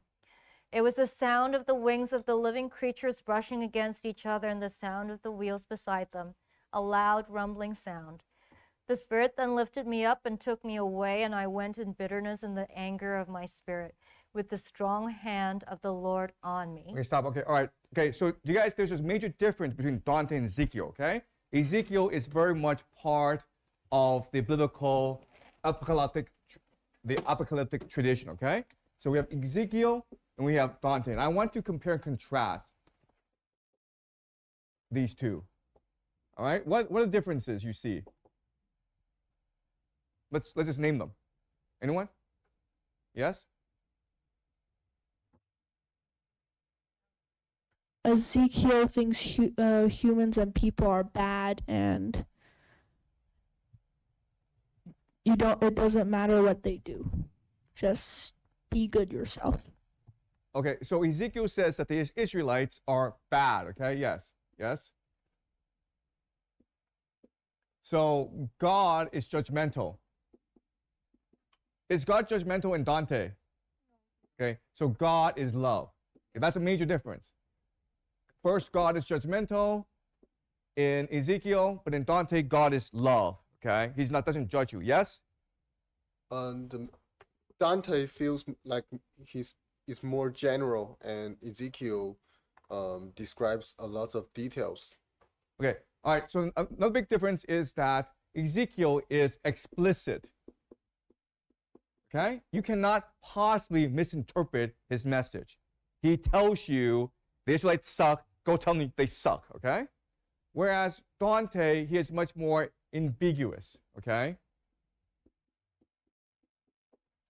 Why would Dante be much more ambiguous? Why is he not explicit? Yes? Because he wants the readers to, there's just multiple ways to interpret his words.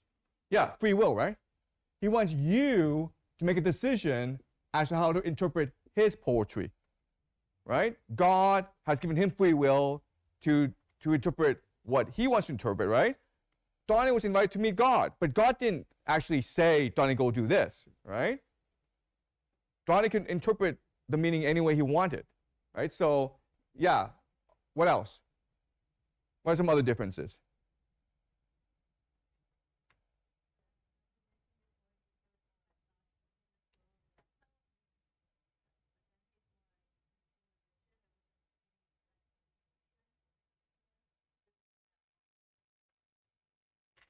Okay. So in Ezekiel, there's a commandment, okay? There's an order from God, right? Whereas in Dante, it's more about vision and imagination, okay? Vision, it's up to your interpretation, but with a commandment or a scroll, it's very written. Exactly, yes. Okay, what are some other differences? Just to add on that, I mean, just going back to Paradiso 33, Dante mentioned that the reason for the ambiguity and the vision is because God to him keeps changing, and it's is it amorphic? What's the right word for it? It shape shifts. Right. Versus Ezekiel, who is God is like a general, like he tells you ABC. If you don't do ABC, that's it. Yeah, look, if you read Ezekiel closely, there's almost like a mechanical language to it, okay? It's mechanical, whereas with Dante, it's more spiritual, organic, okay? Right? What are some other differences? Dante had to go through hell and purgatory to see Yes, God. exactly, okay? So for Dante, it was a journey, right? It was a journey, a process. And Ezekiel, it's a destination. He was just shown these visions. He never had a choice in the matter. There was no journey. Good. What else? Okay, we can go on and on, okay? But the major difference, of course, is that whereas Ezekiel, it is a revelation. It is something that is shown to you. Dante is an act of imagination. Okay, it's something that you must imagine yourself. Okay, it's something that you must actively create yourself. So it's a creative process. Okay, does that make sense? All right. So again, the purpose of the Divine Comedy is to change the world. And so if you are in the year 1300 and you grow up in the Ezekiel tradition where God is angry, God is scary, God wants you to be afraid of him, Dante's trying to change that and make you less afraid so you can be much more imaginative, right? So how does Dante accomplish this? Yes, but what is it about the Divine Comedy that allows people to lose their fear in God and allows them to be much more imaginative? Yes? By saying that God is love, so and God will grant those who turn towards him. So in perfect love there's no fear. Or in the scriptures it's perfect love drives out fear. So Right. But is saying it enough? Yes? I think it's because he's making the unknown. So like people are scared exactly. of burning in hell. People are scared of what's waiting for them after they die. And Dante shows that. Exactly. That's it. You understand? All fear is just based on mystery, on what you don't know. What Dante has done is showing you the completeness of the universe, from hell all the way up to heaven. Every aspect of the cosmos he's revealed to you, right? Okay? So let's do Shakespeare, Hamlet, the famous Hamlet soliloquy, okay? To be or not to be. All right, so we'll read this together.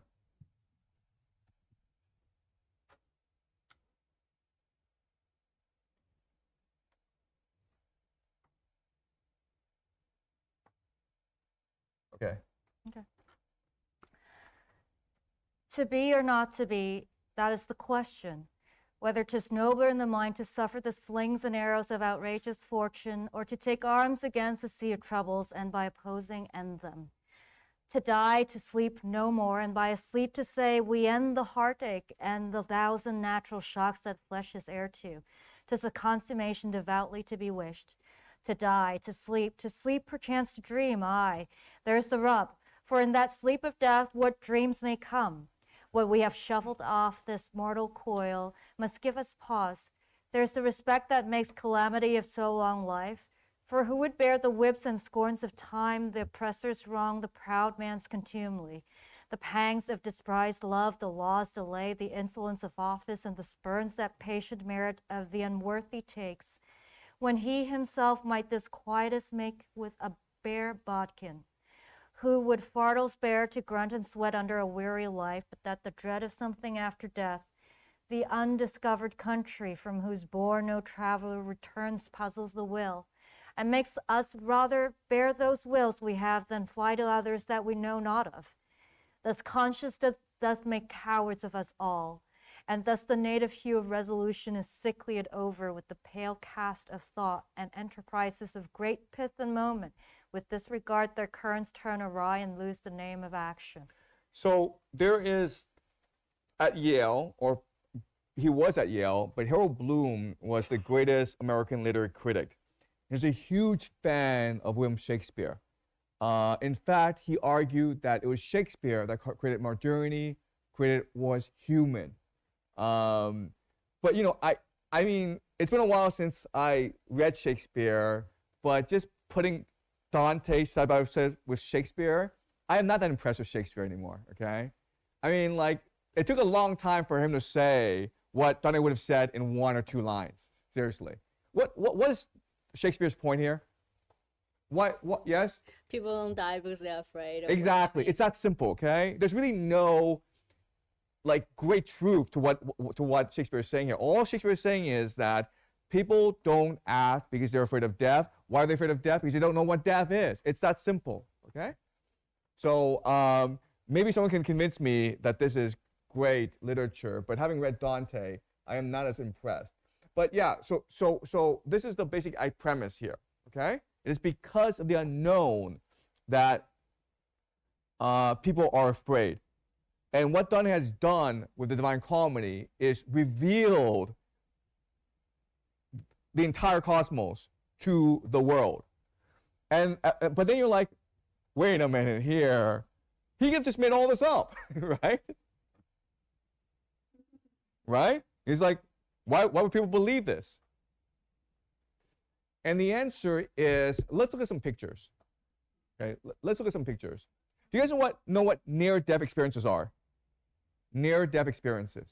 Okay, so there's this guy, the pictures that we, right, okay.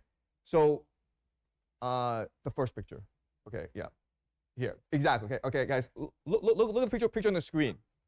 Okay, so there are people who have these near-death experiences. And first of all, what they describe is remarkably consistent. Okay? They talk about how when they die, they enter this realm, which is beyond time and space, which is complete unity. And they meet God, and God is pure love, pure forgiveness, non-judgmental, all generosity. Okay? It is remarkably consistent. And one of these people actually remembered the visions from his or her near-death experiences. And look at the picture. It's pretty similar to how Dante described heaven, right? Where God and the angels are this huge sphere of luminous light, and everyone is surrounding them. It's pretty similar to what Donnie is describing, okay? Let's go on to image 2. This is a AI rendering, okay? This is like, again, just exactly how Donnie described paradise. You see at the top all these angels flying around, right? And you see at the core is God itself. It's pretty similar. And there's a hierarchy as well. Okay, let's, this is an artist's rendition of Dante and Beatrice staring at the Imperium, the angels surrounding it, and God. It's similar. All right, let's go to the last picture. And this is Dante constructing the hierarchy of paradise. So not only did Dante give people a glimpse of heaven, but it attunes to what people instinctively believe about heaven. Okay? Does anyone know about near-death experiences? What happens to people with near-death experiences? Do you guys know? Their life flashes before their eyes. But what happens afterwards? They live. Yeah, okay. No, I mean, yeah, I understand, okay, yes. That's why they're called near-death experiences, okay, rather than death experiences, yeah. But it's interesting because, like, they might be in a car crash, or they might have had a heart attack, okay? And they meet God, and God always asks them, do you want to stay here, which is pure happiness, pure bliss, or do you want to go back home? And they always choose to go back home, okay? And I'm saying like, why do they go back home, and what happens to them after they go back home? Yes? It sounds really weird. Like, how does God even determine this? Like, at which point do God stop asking if you want to go home? Because I feel like if he asked every time, then there will be a lot more people going home. But why does God ask? Come on, guys. Like, do you want to go home? Like, No, but why does God ask? Free will. Come on, we've been saying this for the past 5 classes, okay? Free will is a fundamental law of the universe. God can never force you to do anything. God must always ask you. So everyone chooses to go back home, and what happens to this person? Jimmy? They go back to the secular world to spread the message. What message is this? That God is love. Okay. But what happens to the people who don't turn out to be big YouTubers who talking about their near-death experiences? Maybe they just pack up and go on with their lives. Have you been on YouTube? Have you looked at how many near-death experience videos are on YouTube? There's like millions of them. Yeah, millions of them, and there's way more people who don't talk about it. Okay. Look, there's okay, why would you want to talk about it? I think because that's everybody's question. Since, like Shakespeare said, like, no, where no travelers return, and then you're like, wait, I'm that traveler that returned. Yeah. So I have to, I'm the chosen messenger or something to tell people about what the ultimate philosophical question, like, oh, where do we come from? Well, the Bible tells us that, but we're going to heaven, but nobody knows what it's like, so I can kind of be the messenger. What is the main message of these people with near-death experiences? What do they tell others? That God is grace and God is love. Death is not the end. Yes. Okay. Don't fear death. Don't. Lose your fear of death. It is nothing. It's only just another beginning. Yes? Does that mean that if you refuse to die, you could technically live forever? What? Saying. Wait. Okay. Okay. Repeat that. Okay. Wait. Because you said that when you die, people say that God asks them, "Do you want to go to heaven or do you want to go home?" And then if you just always say go home, can you technically live forever like that? I think only in near-death experiences where you are like between this gap of whether you can be saved or not by medical intervention, then God asks you to pick. But if you're like dead, like stone dead by car accident, then you're just into afterlife. That's actually a huge gap between like near death, and that's actually a huge gap. So how does God determine this? You just have to trust him, right? No, like what I mean, like if medical means cannot save you, like you are like stone dead, like super like if you are squeezed by a rock and you are like your brain shattered, right? Then there's no way. But if you are like kind of in a car accident, you have concussion, your brain's a bit shaken but not like crushed, then maybe you get a choice. I'm saying that there's a spectrum of there's a spectrum of things here, and I don't know at which point is the cutoff point. Like I guess God knows. So if you see God ask you the question, then you have a choice. But if not, yes. I still have a question because the physics keep telling us that nobody can die because we're just energy. Right? Energy will be forever in the universe. But what if we don't feel afraid of death? But what we fear, which level we will be? Because after we die, we have to go to some heaven. Somebody will go to hell. So. If in that case, we don't care about death, but we care about in which level we will be in after death, Okay, so let me ask you this question, okay? Let's just say we lose our fear of death. How would you live your life if you lost your fear of death? What would you do? You may want to do whatever you want, because if you don't fear of death, you can... But what would you do? Suicide? What? Explain the logic here. Why would you commit suicide if you lose your fear of death? I mean, you don't really care about living anymore, so you might. Okay, that's a possibility. Like, fear of death. I don't like my life, so I'll just kill myself. Yes. What would you? No. Like, imagine this. Okay, use your love, use your intuition, use your imagination. What would you do if you completely lost your fear of death? Then you? Well, death is expiration, right? That means the time you don't have any more time left. So if you have infinite time, then you would. No, that's not what I said. I said you lose your fear of death. I didn't say you live forever. I said you lose your fear of death. Say you don't have this fear of death, then you would procrastinate. There would be no motivation to imagine, to generate. Okay. So you maybe live your life to the fullest because now you don't fear too much anymore, and then you want to live your life to the best of your ability so that you can get better place in heaven. What would you do? Maybe get closer to God, I guess, like to learn more about him so that I can end up in a higher sphere of heaven, I guess. Okay, yeah. you would go and learn more, right? Yeah. Okay. Yes. I once met this guy. He told me he had a near-death experience when he was like 20 or very young, and then afterward he felt that his life was on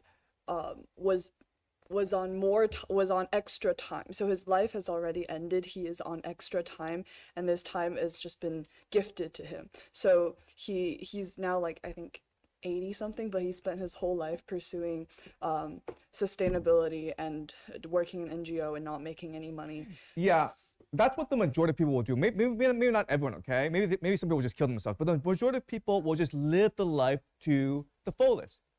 We'll just do whatever you want to do now, okay? Because you're not afraid of death anymore. You're like, I don't care. I have free will. I have free choice, okay?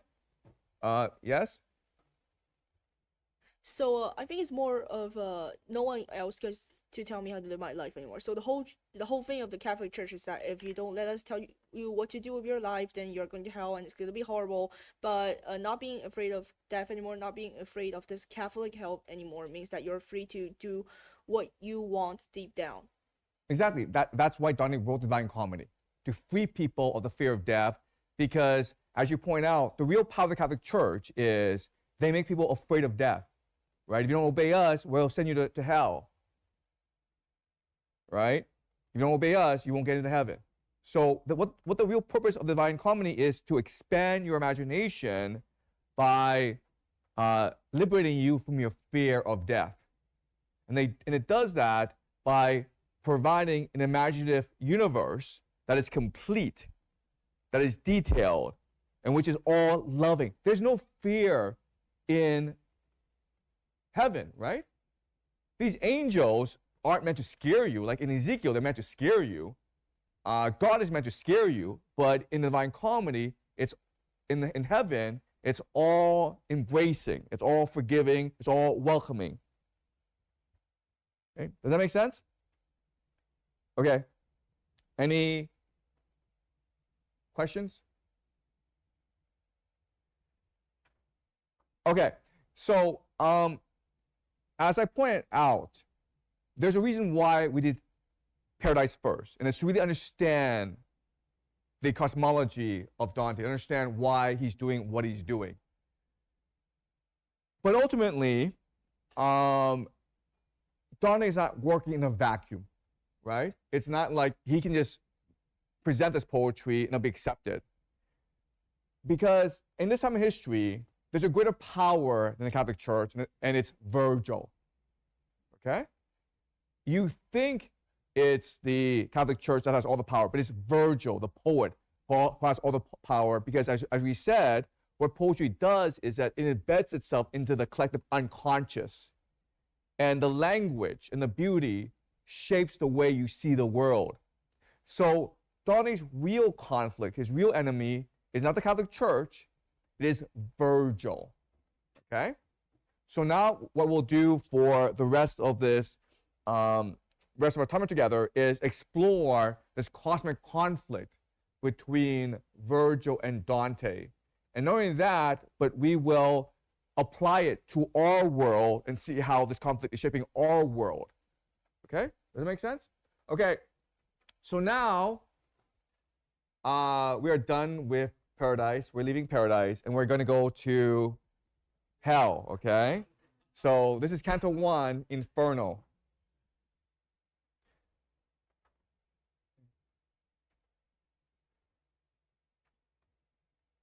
This is a great website, right? It's so easy to navigate. Yeah, go ahead. Does being in vegetative state include as part of near-death experiences? Because technically, I know a lot of people, like, once, like, people can kind of, like, know what you're thinking of, their first thought is, like, to kill me. But we literally just said that if you're in near-death situation, God will ask you whether you want to live or not. So is this kind of, like, an exception to this concept? Like, I'm just a little bit confused. I'm sorry. Okay, so the idea is what happens if you're in a coma? Well, if you're in a coma, it's also very much like a near-death experience. And again, God asks you, do you want to live or not, right? Because there are people who wake up from a coma, and there are people who don't wake up from a coma. And I think a lot of it has to do with your will to live. Okay, does that make sense? Okay. All right. So this is Canto 1 of Inferno. Okay. All right. The very beginning. Okay. When I had journeyed half of our life's way, I found myself within a shadowed forest, for I had lost the path that does not stray. Ah, it is hard to speak of what it was, that savage forest, dense and difficult, which even in recall renews my fear. So bitter death is hardly more severe, but to retell the good discovered there, I'll also tell the other things I saw. I cannot clearly say how I had entered the wood.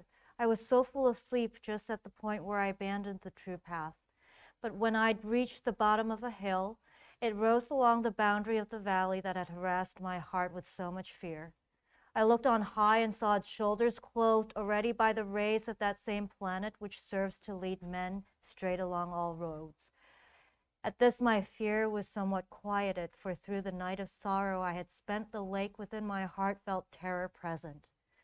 And just as he who, with exhausted breath, having escaped from sea to shore, turns back to watch the dangerous waters he has quit, so did my spirit, still a fugitive, turn back to look intently at the past that never has let any man survive. I let my tired body rest a while. Moving again, I tried the lonely slope. My firm foot always was the one below. And almost where the hillside starts to rise, look there, a leopard very quick and lithe, a leopard covered with a spotted hide. He did not disappear from sight, but stayed. Indeed, he so impeded my ascent that I had often to turn back again. The time was the beginning of the morning. The sun was rising now in fellowship with the same stars that had escorted it when divine love first moved those things of beauty, so that the hour and the gentle season gave me good cause for hopefulness on seeing the beast before me with his speckled skin. But hope was hardly able to prevent the fear I felt when I beheld a lion. His head held high and ravenous with hunger. Even the air around him seemed to shudder. This lion seemed to make his way against me. And then a she-wolf showed herself. She seemed to carry every craving in her leanness. She had already brought despair to many. The very sight of her so weighted me with fearfulness that I abandoned hope of ever climbing up that mountain slope. Even as he who glories while he gains will, when the time has come to tally loss, lament with every thought and turn despondent, so was I when I faced that restless beast which, even as she stalked me, step by step, had thrust me back to where the sun is speechless. While I retreated down to lower ground, before my eyes there suddenly appeared one who seemed faint because of the long silence. When I saw him in that vast wilderness, have pity on me were the words I cried, whatever you may be, a shade a man. He answered me, not man, I once was man. Both of my parents came from Lombardy, and both claimed Mantua as native city. And I was born, though late, sub Julio, and lived in Rome under the good Augustus, the season of the false and lying gods. I was a poet, and I sang the righteous son of Anchises, who had come from Troy when flames destroyed the pride of Ilium. And why do you return to wretchedness? Why not climb up the mountain of delight, the origin and cause of every joy? And are you then that vigil, you the fountain that freely pours so rich a stream of speech? I answered him with shame upon my brow. O light and honor of all other poets, may my long study and the intense love that made me search your volume serve me now. You are my master and my author, you the only one from whom my writing drew the noble style from which I have been honored. You see the beast that made me turn aside. Help me, O famous sage, to stand against her, for she has made my blood and pulses shudder. It is another path that you must take, he answered when he saw my tearfulness. If you would leave this savage wilderness, the beast that is the cause of your outcry allows no man to pass along her track, but blocks him even to the point of death. Her nature is so squalid, so malicious, that she can never sate her greedy will. When she has fed, she's hungrier than ever. She mates with many living souls and shall yet mate with many more, until the greyhound arrives inflicting painful death on her. That hound will never feed on land or pewter, but find his fare in wisdom, love, and virtue. His place of birth shall be between two felts.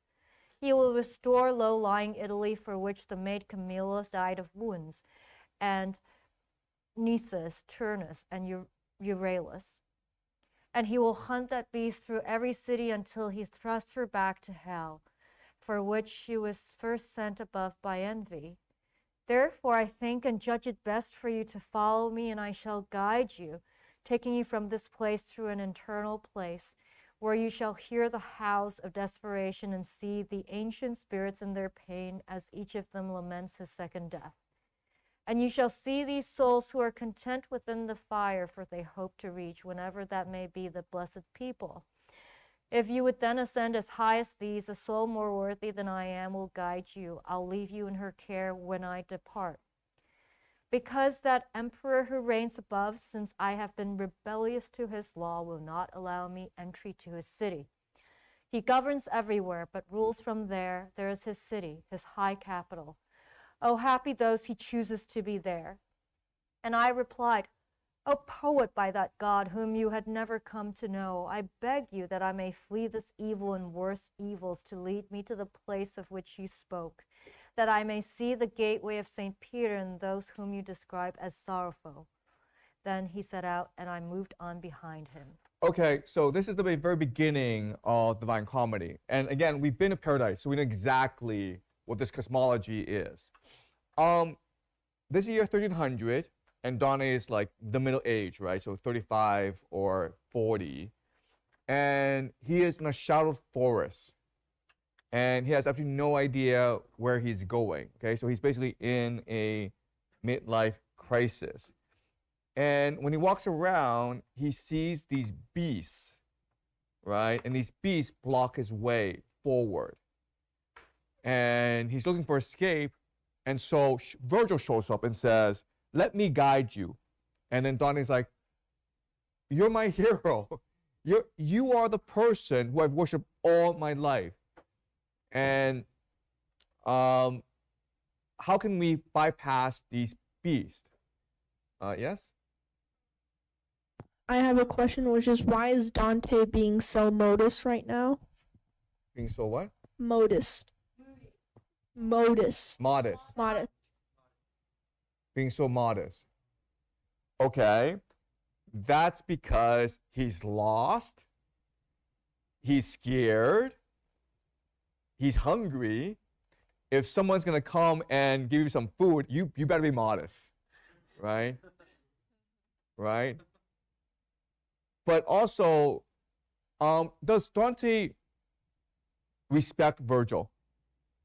Yeah, a lot, right? Because at this time in history, if you are an educated person, you all read Virgil. And how do you read Virgil? Do you guys know? No, but like how do you study Virgil? You have to memorize Virgil, okay? Like you don't actually sit down and analyze Virgil. You just memorize it word for word, and that's just how you learn Latin. And if you were educated, you had to speak Latin the way that Virgil spoke Latin. That's how you proved your eloquence, okay? So Dante is in awe of Virgil. Dante sees Virgil as a father figure. Does that make sense? So you have to appreciate that at this time in history, Dante worships Virgil, and Virgil is going to be his guide. Okay, so let's continue the story where Virgil shows up, and Dante's like, how do we get past the beast? And Virgil says, you can't get past through the beast. You have to go through another way. You have to go through hell. Okay? So can someone explain to me what this is a metaphor for? First of all, why is Dante in the forest? Why is he lost?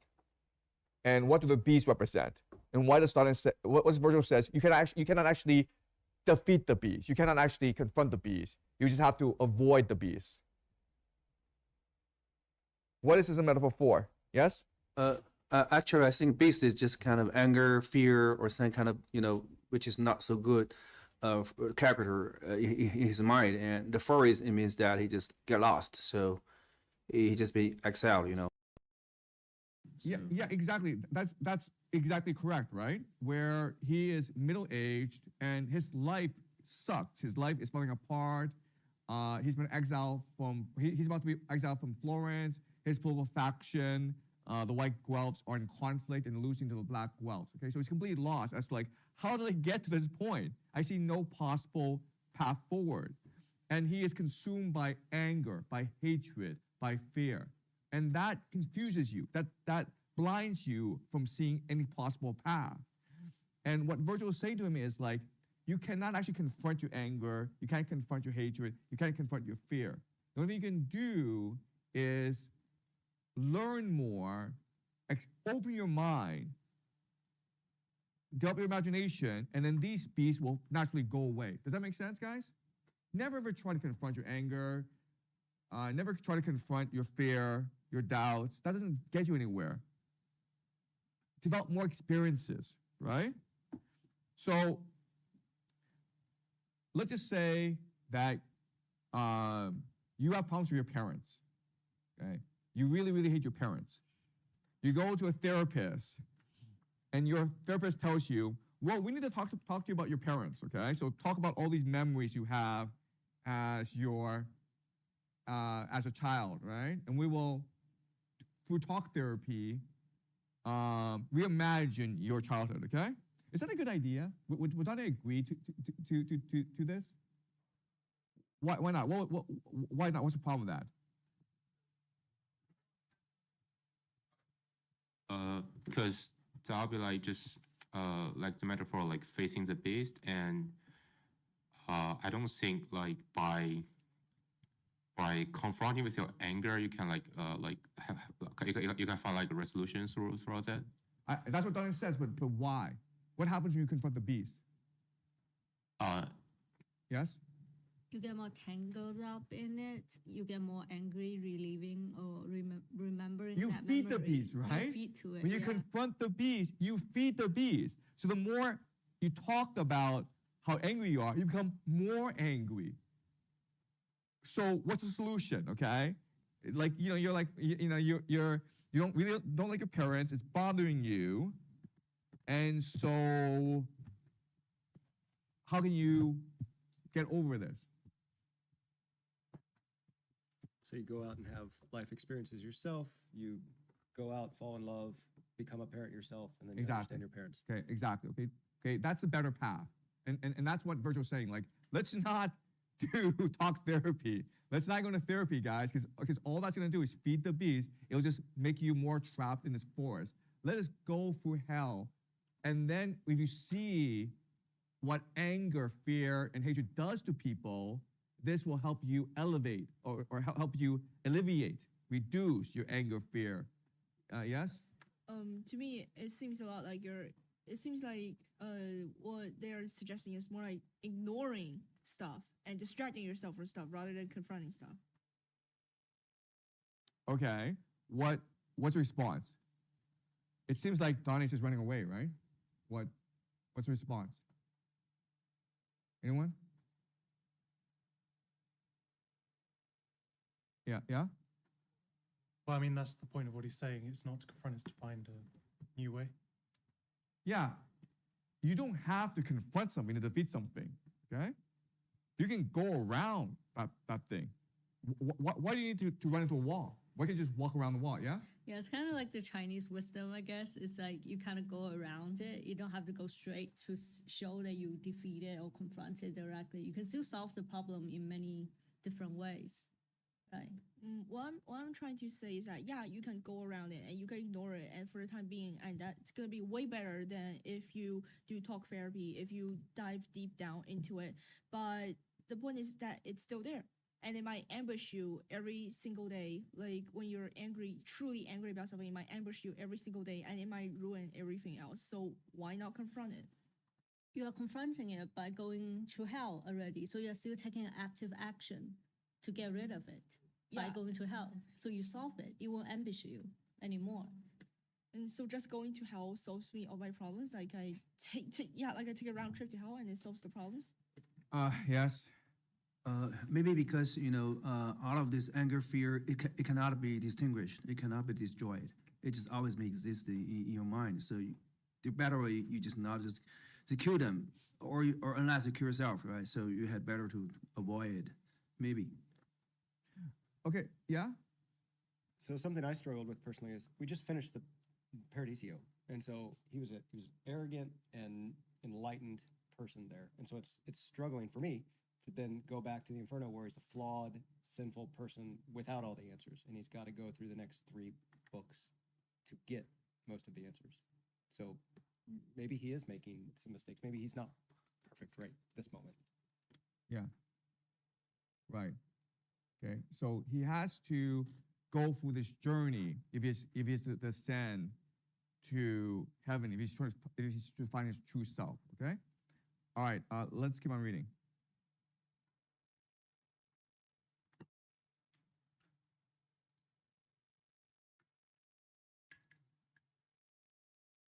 Canto 2.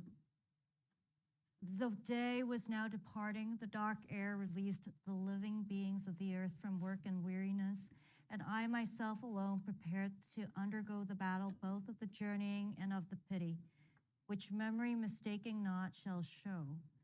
O muses, O high genius, help me now, O memory that set down what I saw.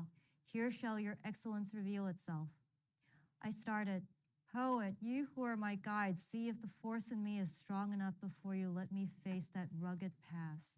You say that he who fathered Silvius while he was still corruptible had journeyed into the deathless world with his live body.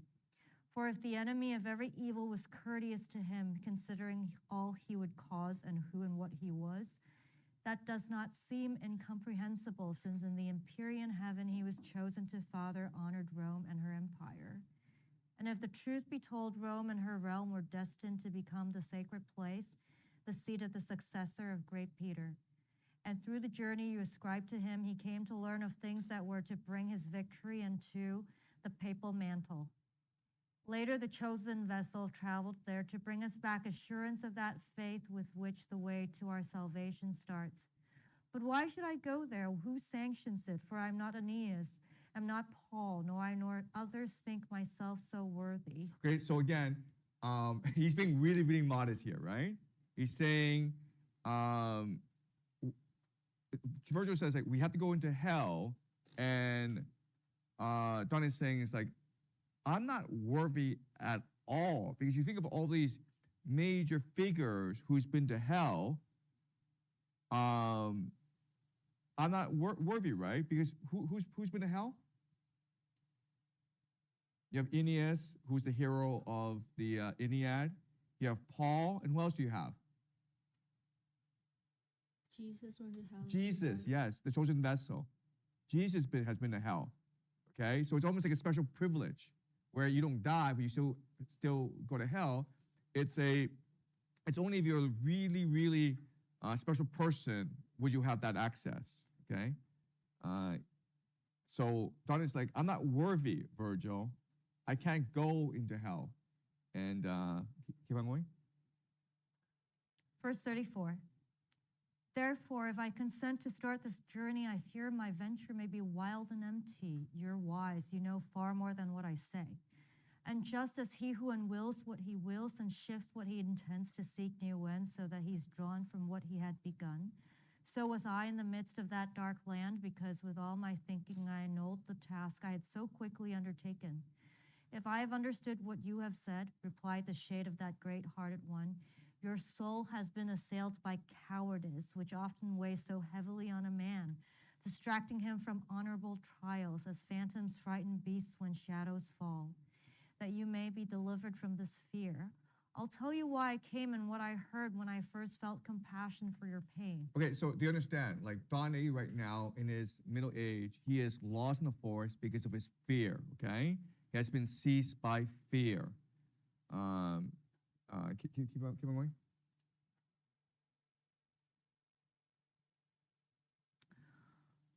Verse 52. I was among those souls who were suspended. A lady called to me, so blessed, so lovely, that I implored to serve at her command. Her eyes surpassed the splendor of the stars, and she began to speak to me so gently and softly with angelic voice. She said, O spirit of the courteous Mantuan, whose fame is still a presence in the world and shall endure as long as the world lasts, my friend, who has not been the friend of fortune, is hindered in his path along that lonely hillside. He has been turned aside by terror. From all that I have heard of him in heaven, he is, I fear, already so astray that I have to come to help him much too late. Go now with your persuasive word, with all that is required to see that he escapes. Bring help to him, that I may be consoled. For I am Beatrice, who sends you on. I come from where I most long to return. Love prompted me, that love which makes me speak. When once again I stand before my Lord, then I shall often let him hear your praises. Now Beatrice was silent.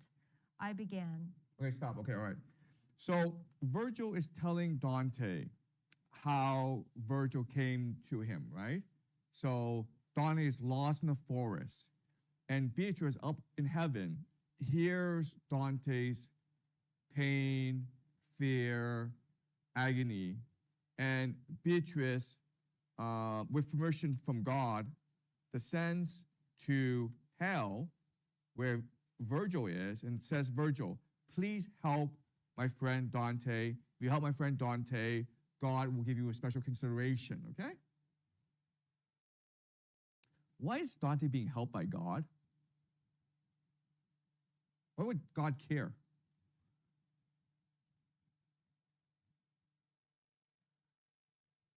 Yes? Because Beatrice wants him to be helped and to lift him out of hell. Okay, so let's think about this, okay? All right. So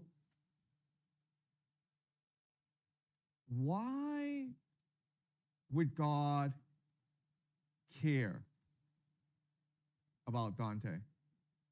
Wants him to write. He wants him to be a poet and write, see and record all these things. And how would God know that Dante is a chosen one? Like there's a lot of people in the world, why Dante? Yes? Because of his love for Beatrice. Yes. Okay, you understand the logic of this, okay? Regardless of Dante's fear, anger, and hatred, regardless of the fact that he's lost in the forest, he still has this passion for Beatrice that has allowed Beatrice to ascend to heaven, okay? God's like, hey, Beatrice, what are you doing here? And Beatrice is like, well, Dante loves me a lot, so I'm here. And then God's like, wait, who is this Dante guy, right? So Dante is special because he, for his poetry, is able to elevate Beatrice to heaven. And now that Dante is lost in the woods, Beatrice will now reciprocate, right? Says, well, you know, you are a special person who put me here. You're lost. And so we're going to help you find your way because your true mission is to ascend to heaven and write the Divine Comedy. Okay, does that make sense? Okay, all right. But you appreciate why I had to teach Paradise first, right? Because if I had to if I taught this first, we'd just be confused. Okay, but now that we know what the ending is, we can go back and see how it was constructed.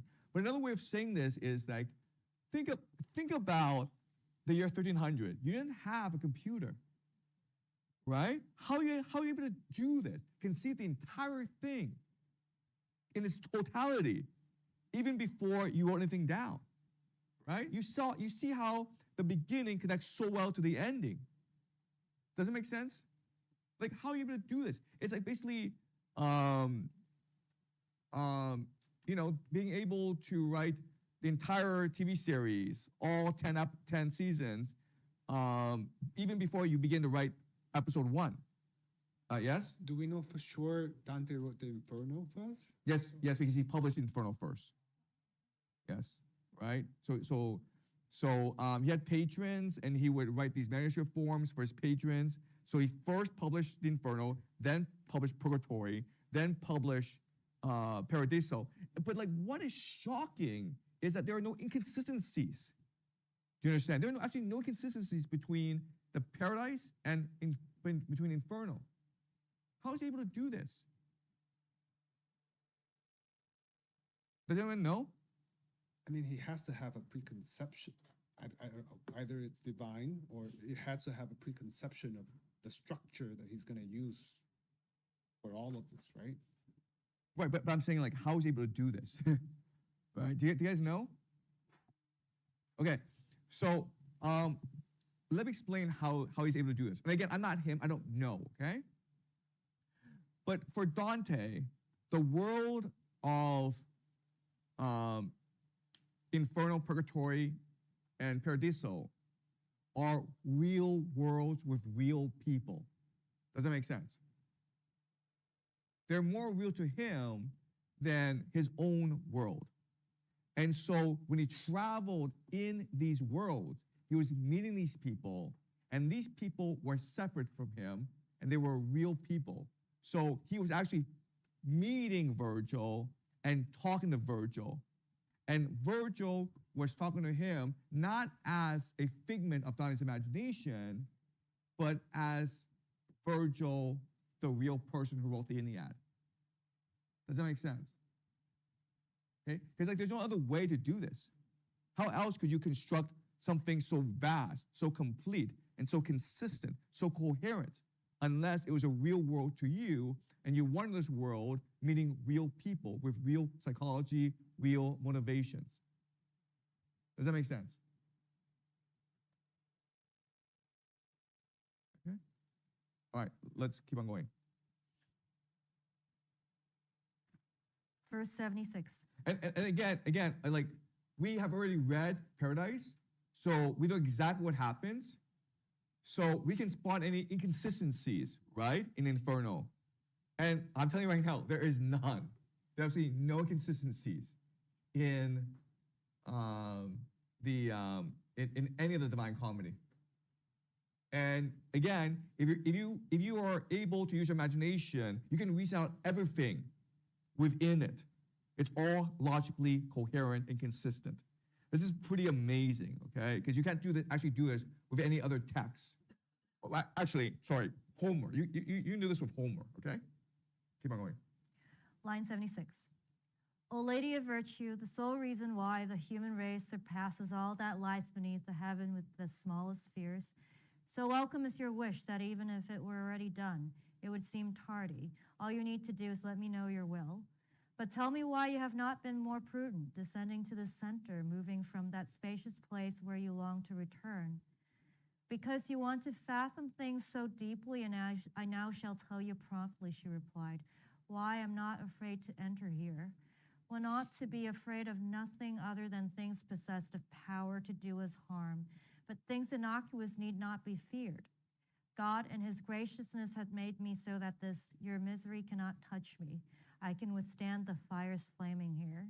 In heaven there's a gentle lady, one who weeps for the distress toward which I send you, so that stern judgment up above is shattered. And it was she who called upon Lucia, requesting of her, now your faithful one has need of you, and I commend him to you. Lucia, enemy of every cruelty, arose and made her way to where I was, sitting beside the venerable Rachel. Again, remember, okay, we've been to Paradise. We know exactly where Beatrice is, right?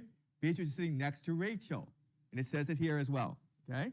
There's absolutely no inconsistency in the Divine Comedy. Keep on going.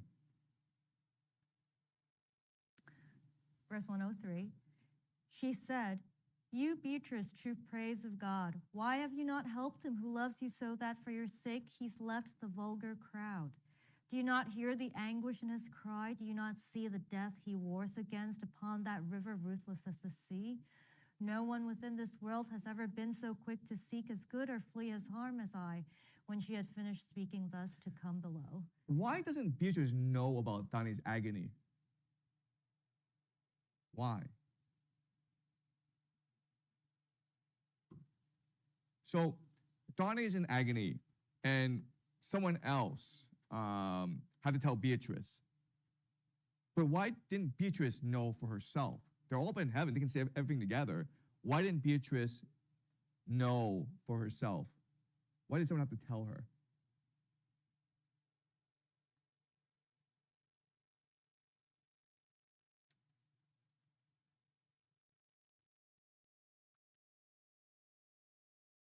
Dante is in pain.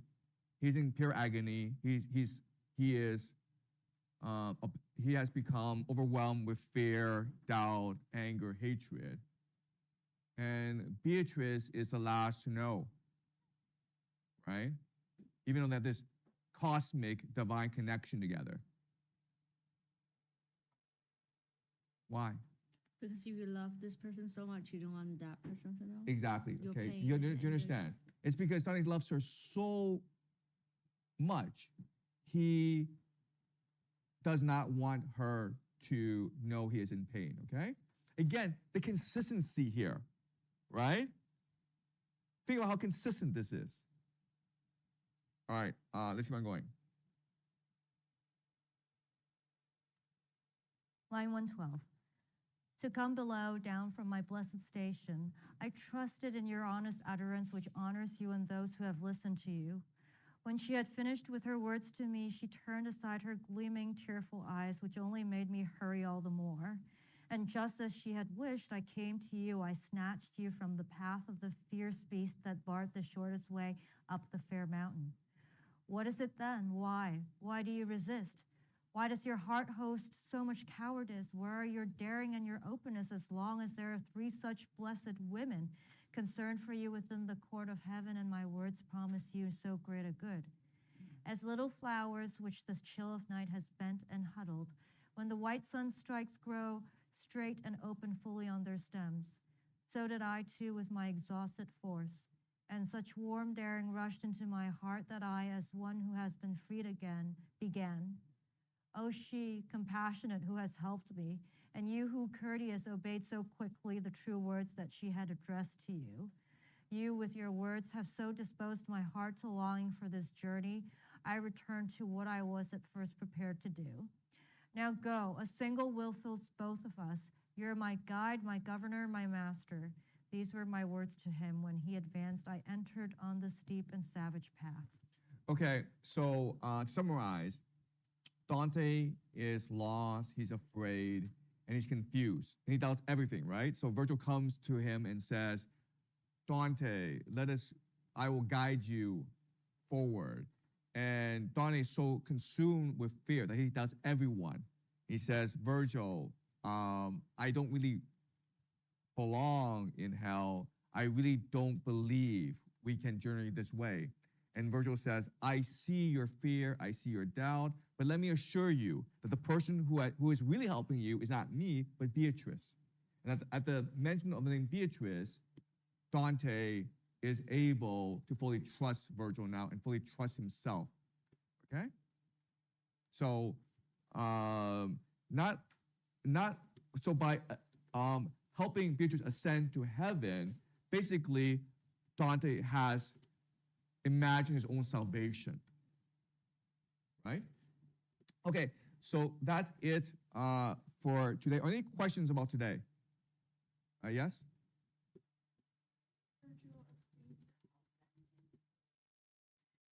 Why did Virgil agree to help Dante? What does Virgil say? Virgil said Beatrice sent him. No, but I'm saying why did Virgil tell Dante?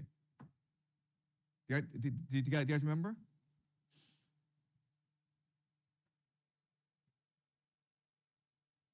It's actually why most guys do stuff, by the way, yeah? Like the three ladies asked the Virgil to help. Well, not the three ladies, one lady, right? It's actually the reason why most guys do stuff in life, okay? Seriously. Right? Why? God will reconsider to put him. No, it's not why guys do stuff in life, okay? Why? Some ladies ask them to do. Some beautiful lady asked them to go do it, right? Do you understand? Yeah. It's because Beatrice is beautiful. It's like, she's really hot. I'll go do it. It's really that simple, okay? Don't overthink guys, right? Men are not that complicated. If a beautiful woman comes to me and says, hey, I need you to go do something, I'll go do it.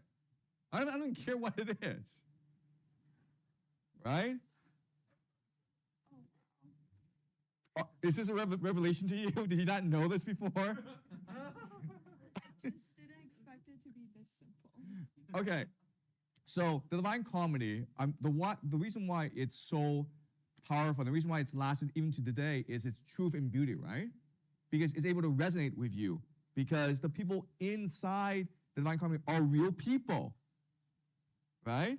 Virgil's motivations, his psychology, it is what a real person would do. A real guy, if a really hot lady said, go help my friend, the guy would go do it. Okay, he's not like, oh well, maybe we should give me $1 million, or maybe hey, maybe she'll get me in heaven. He doesn't care.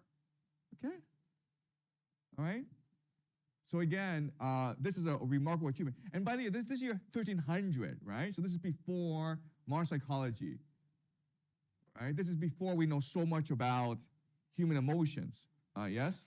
On top of the reason why we started with Paradisio, on top of the structure, are there any other reasons that you started with Paradisio? Yeah. So the main reason is that, and this is like really hard for people to appreciate because they only read the Inferno, but Virgil is an unreliable narrator.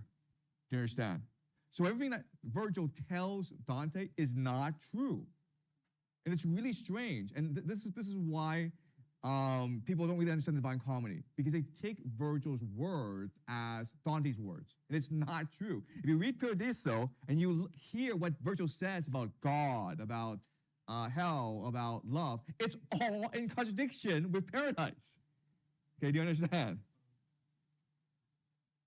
And like once you understand that, then you understand what's really motivating Dante. Dante's real mission is to displace Virgil as the poet of the universe and replace him with his poetry. Okay, does that make sense? That's what his real mission is. That's what the real battle is. Paradiso is Dante in his purest form, whereas Inferno, starting from Inferno, he's kind of learning how he wants to write the Divine Comedy, or rather, it's the beginning of his connection. No, so what Dante believes is the road to truth, you must first pass through untruth. You understand? You must learn what's wrong and figure out why it's wrong for yourself before you can actually access the truth. That's why you have to go through hell, right? In hell, everyone's gonna lie to you. And everything you believe is gonna be wrong. But then through purgatory, you slowly begin to reveal the truth to yourself. Okay? But you have to pass through that path of miseducation in order to receive education. You must embrace the lie before you can actually seek the truth. Okay? So again, something that you will notice is that what Virgil will say throughout the Inferno is completely contradictory to what we will know in Paradise. Okay? And unfortunately, again, the way that Divine Comedy is taught is wrong. You're just taught the Inferno and that's it, without actually knowing and fully experiencing this journey from Inferno to Paradise. You can't actually appreciate Dante's message. All right? Okay, so that's it for today. I will see you guys tomorrow, okay? And please review everything that we've learned just so that you can test what I've been teaching, okay? Make sure that what I've been teaching conforms to the actual text. And if it doesn't, then bring this up, okay? Because then you'll be helping me learn as well. All right? Okay, I'll see you guys tomorrow. Excuse me? What are the chapters that will be covered tomorrow? We're going to go straight through now. Okay. Right? So if you read the next 5 cantos, you'll be fine. Oh. Okay. Yeah. Okay. All right. Thanks, Carol.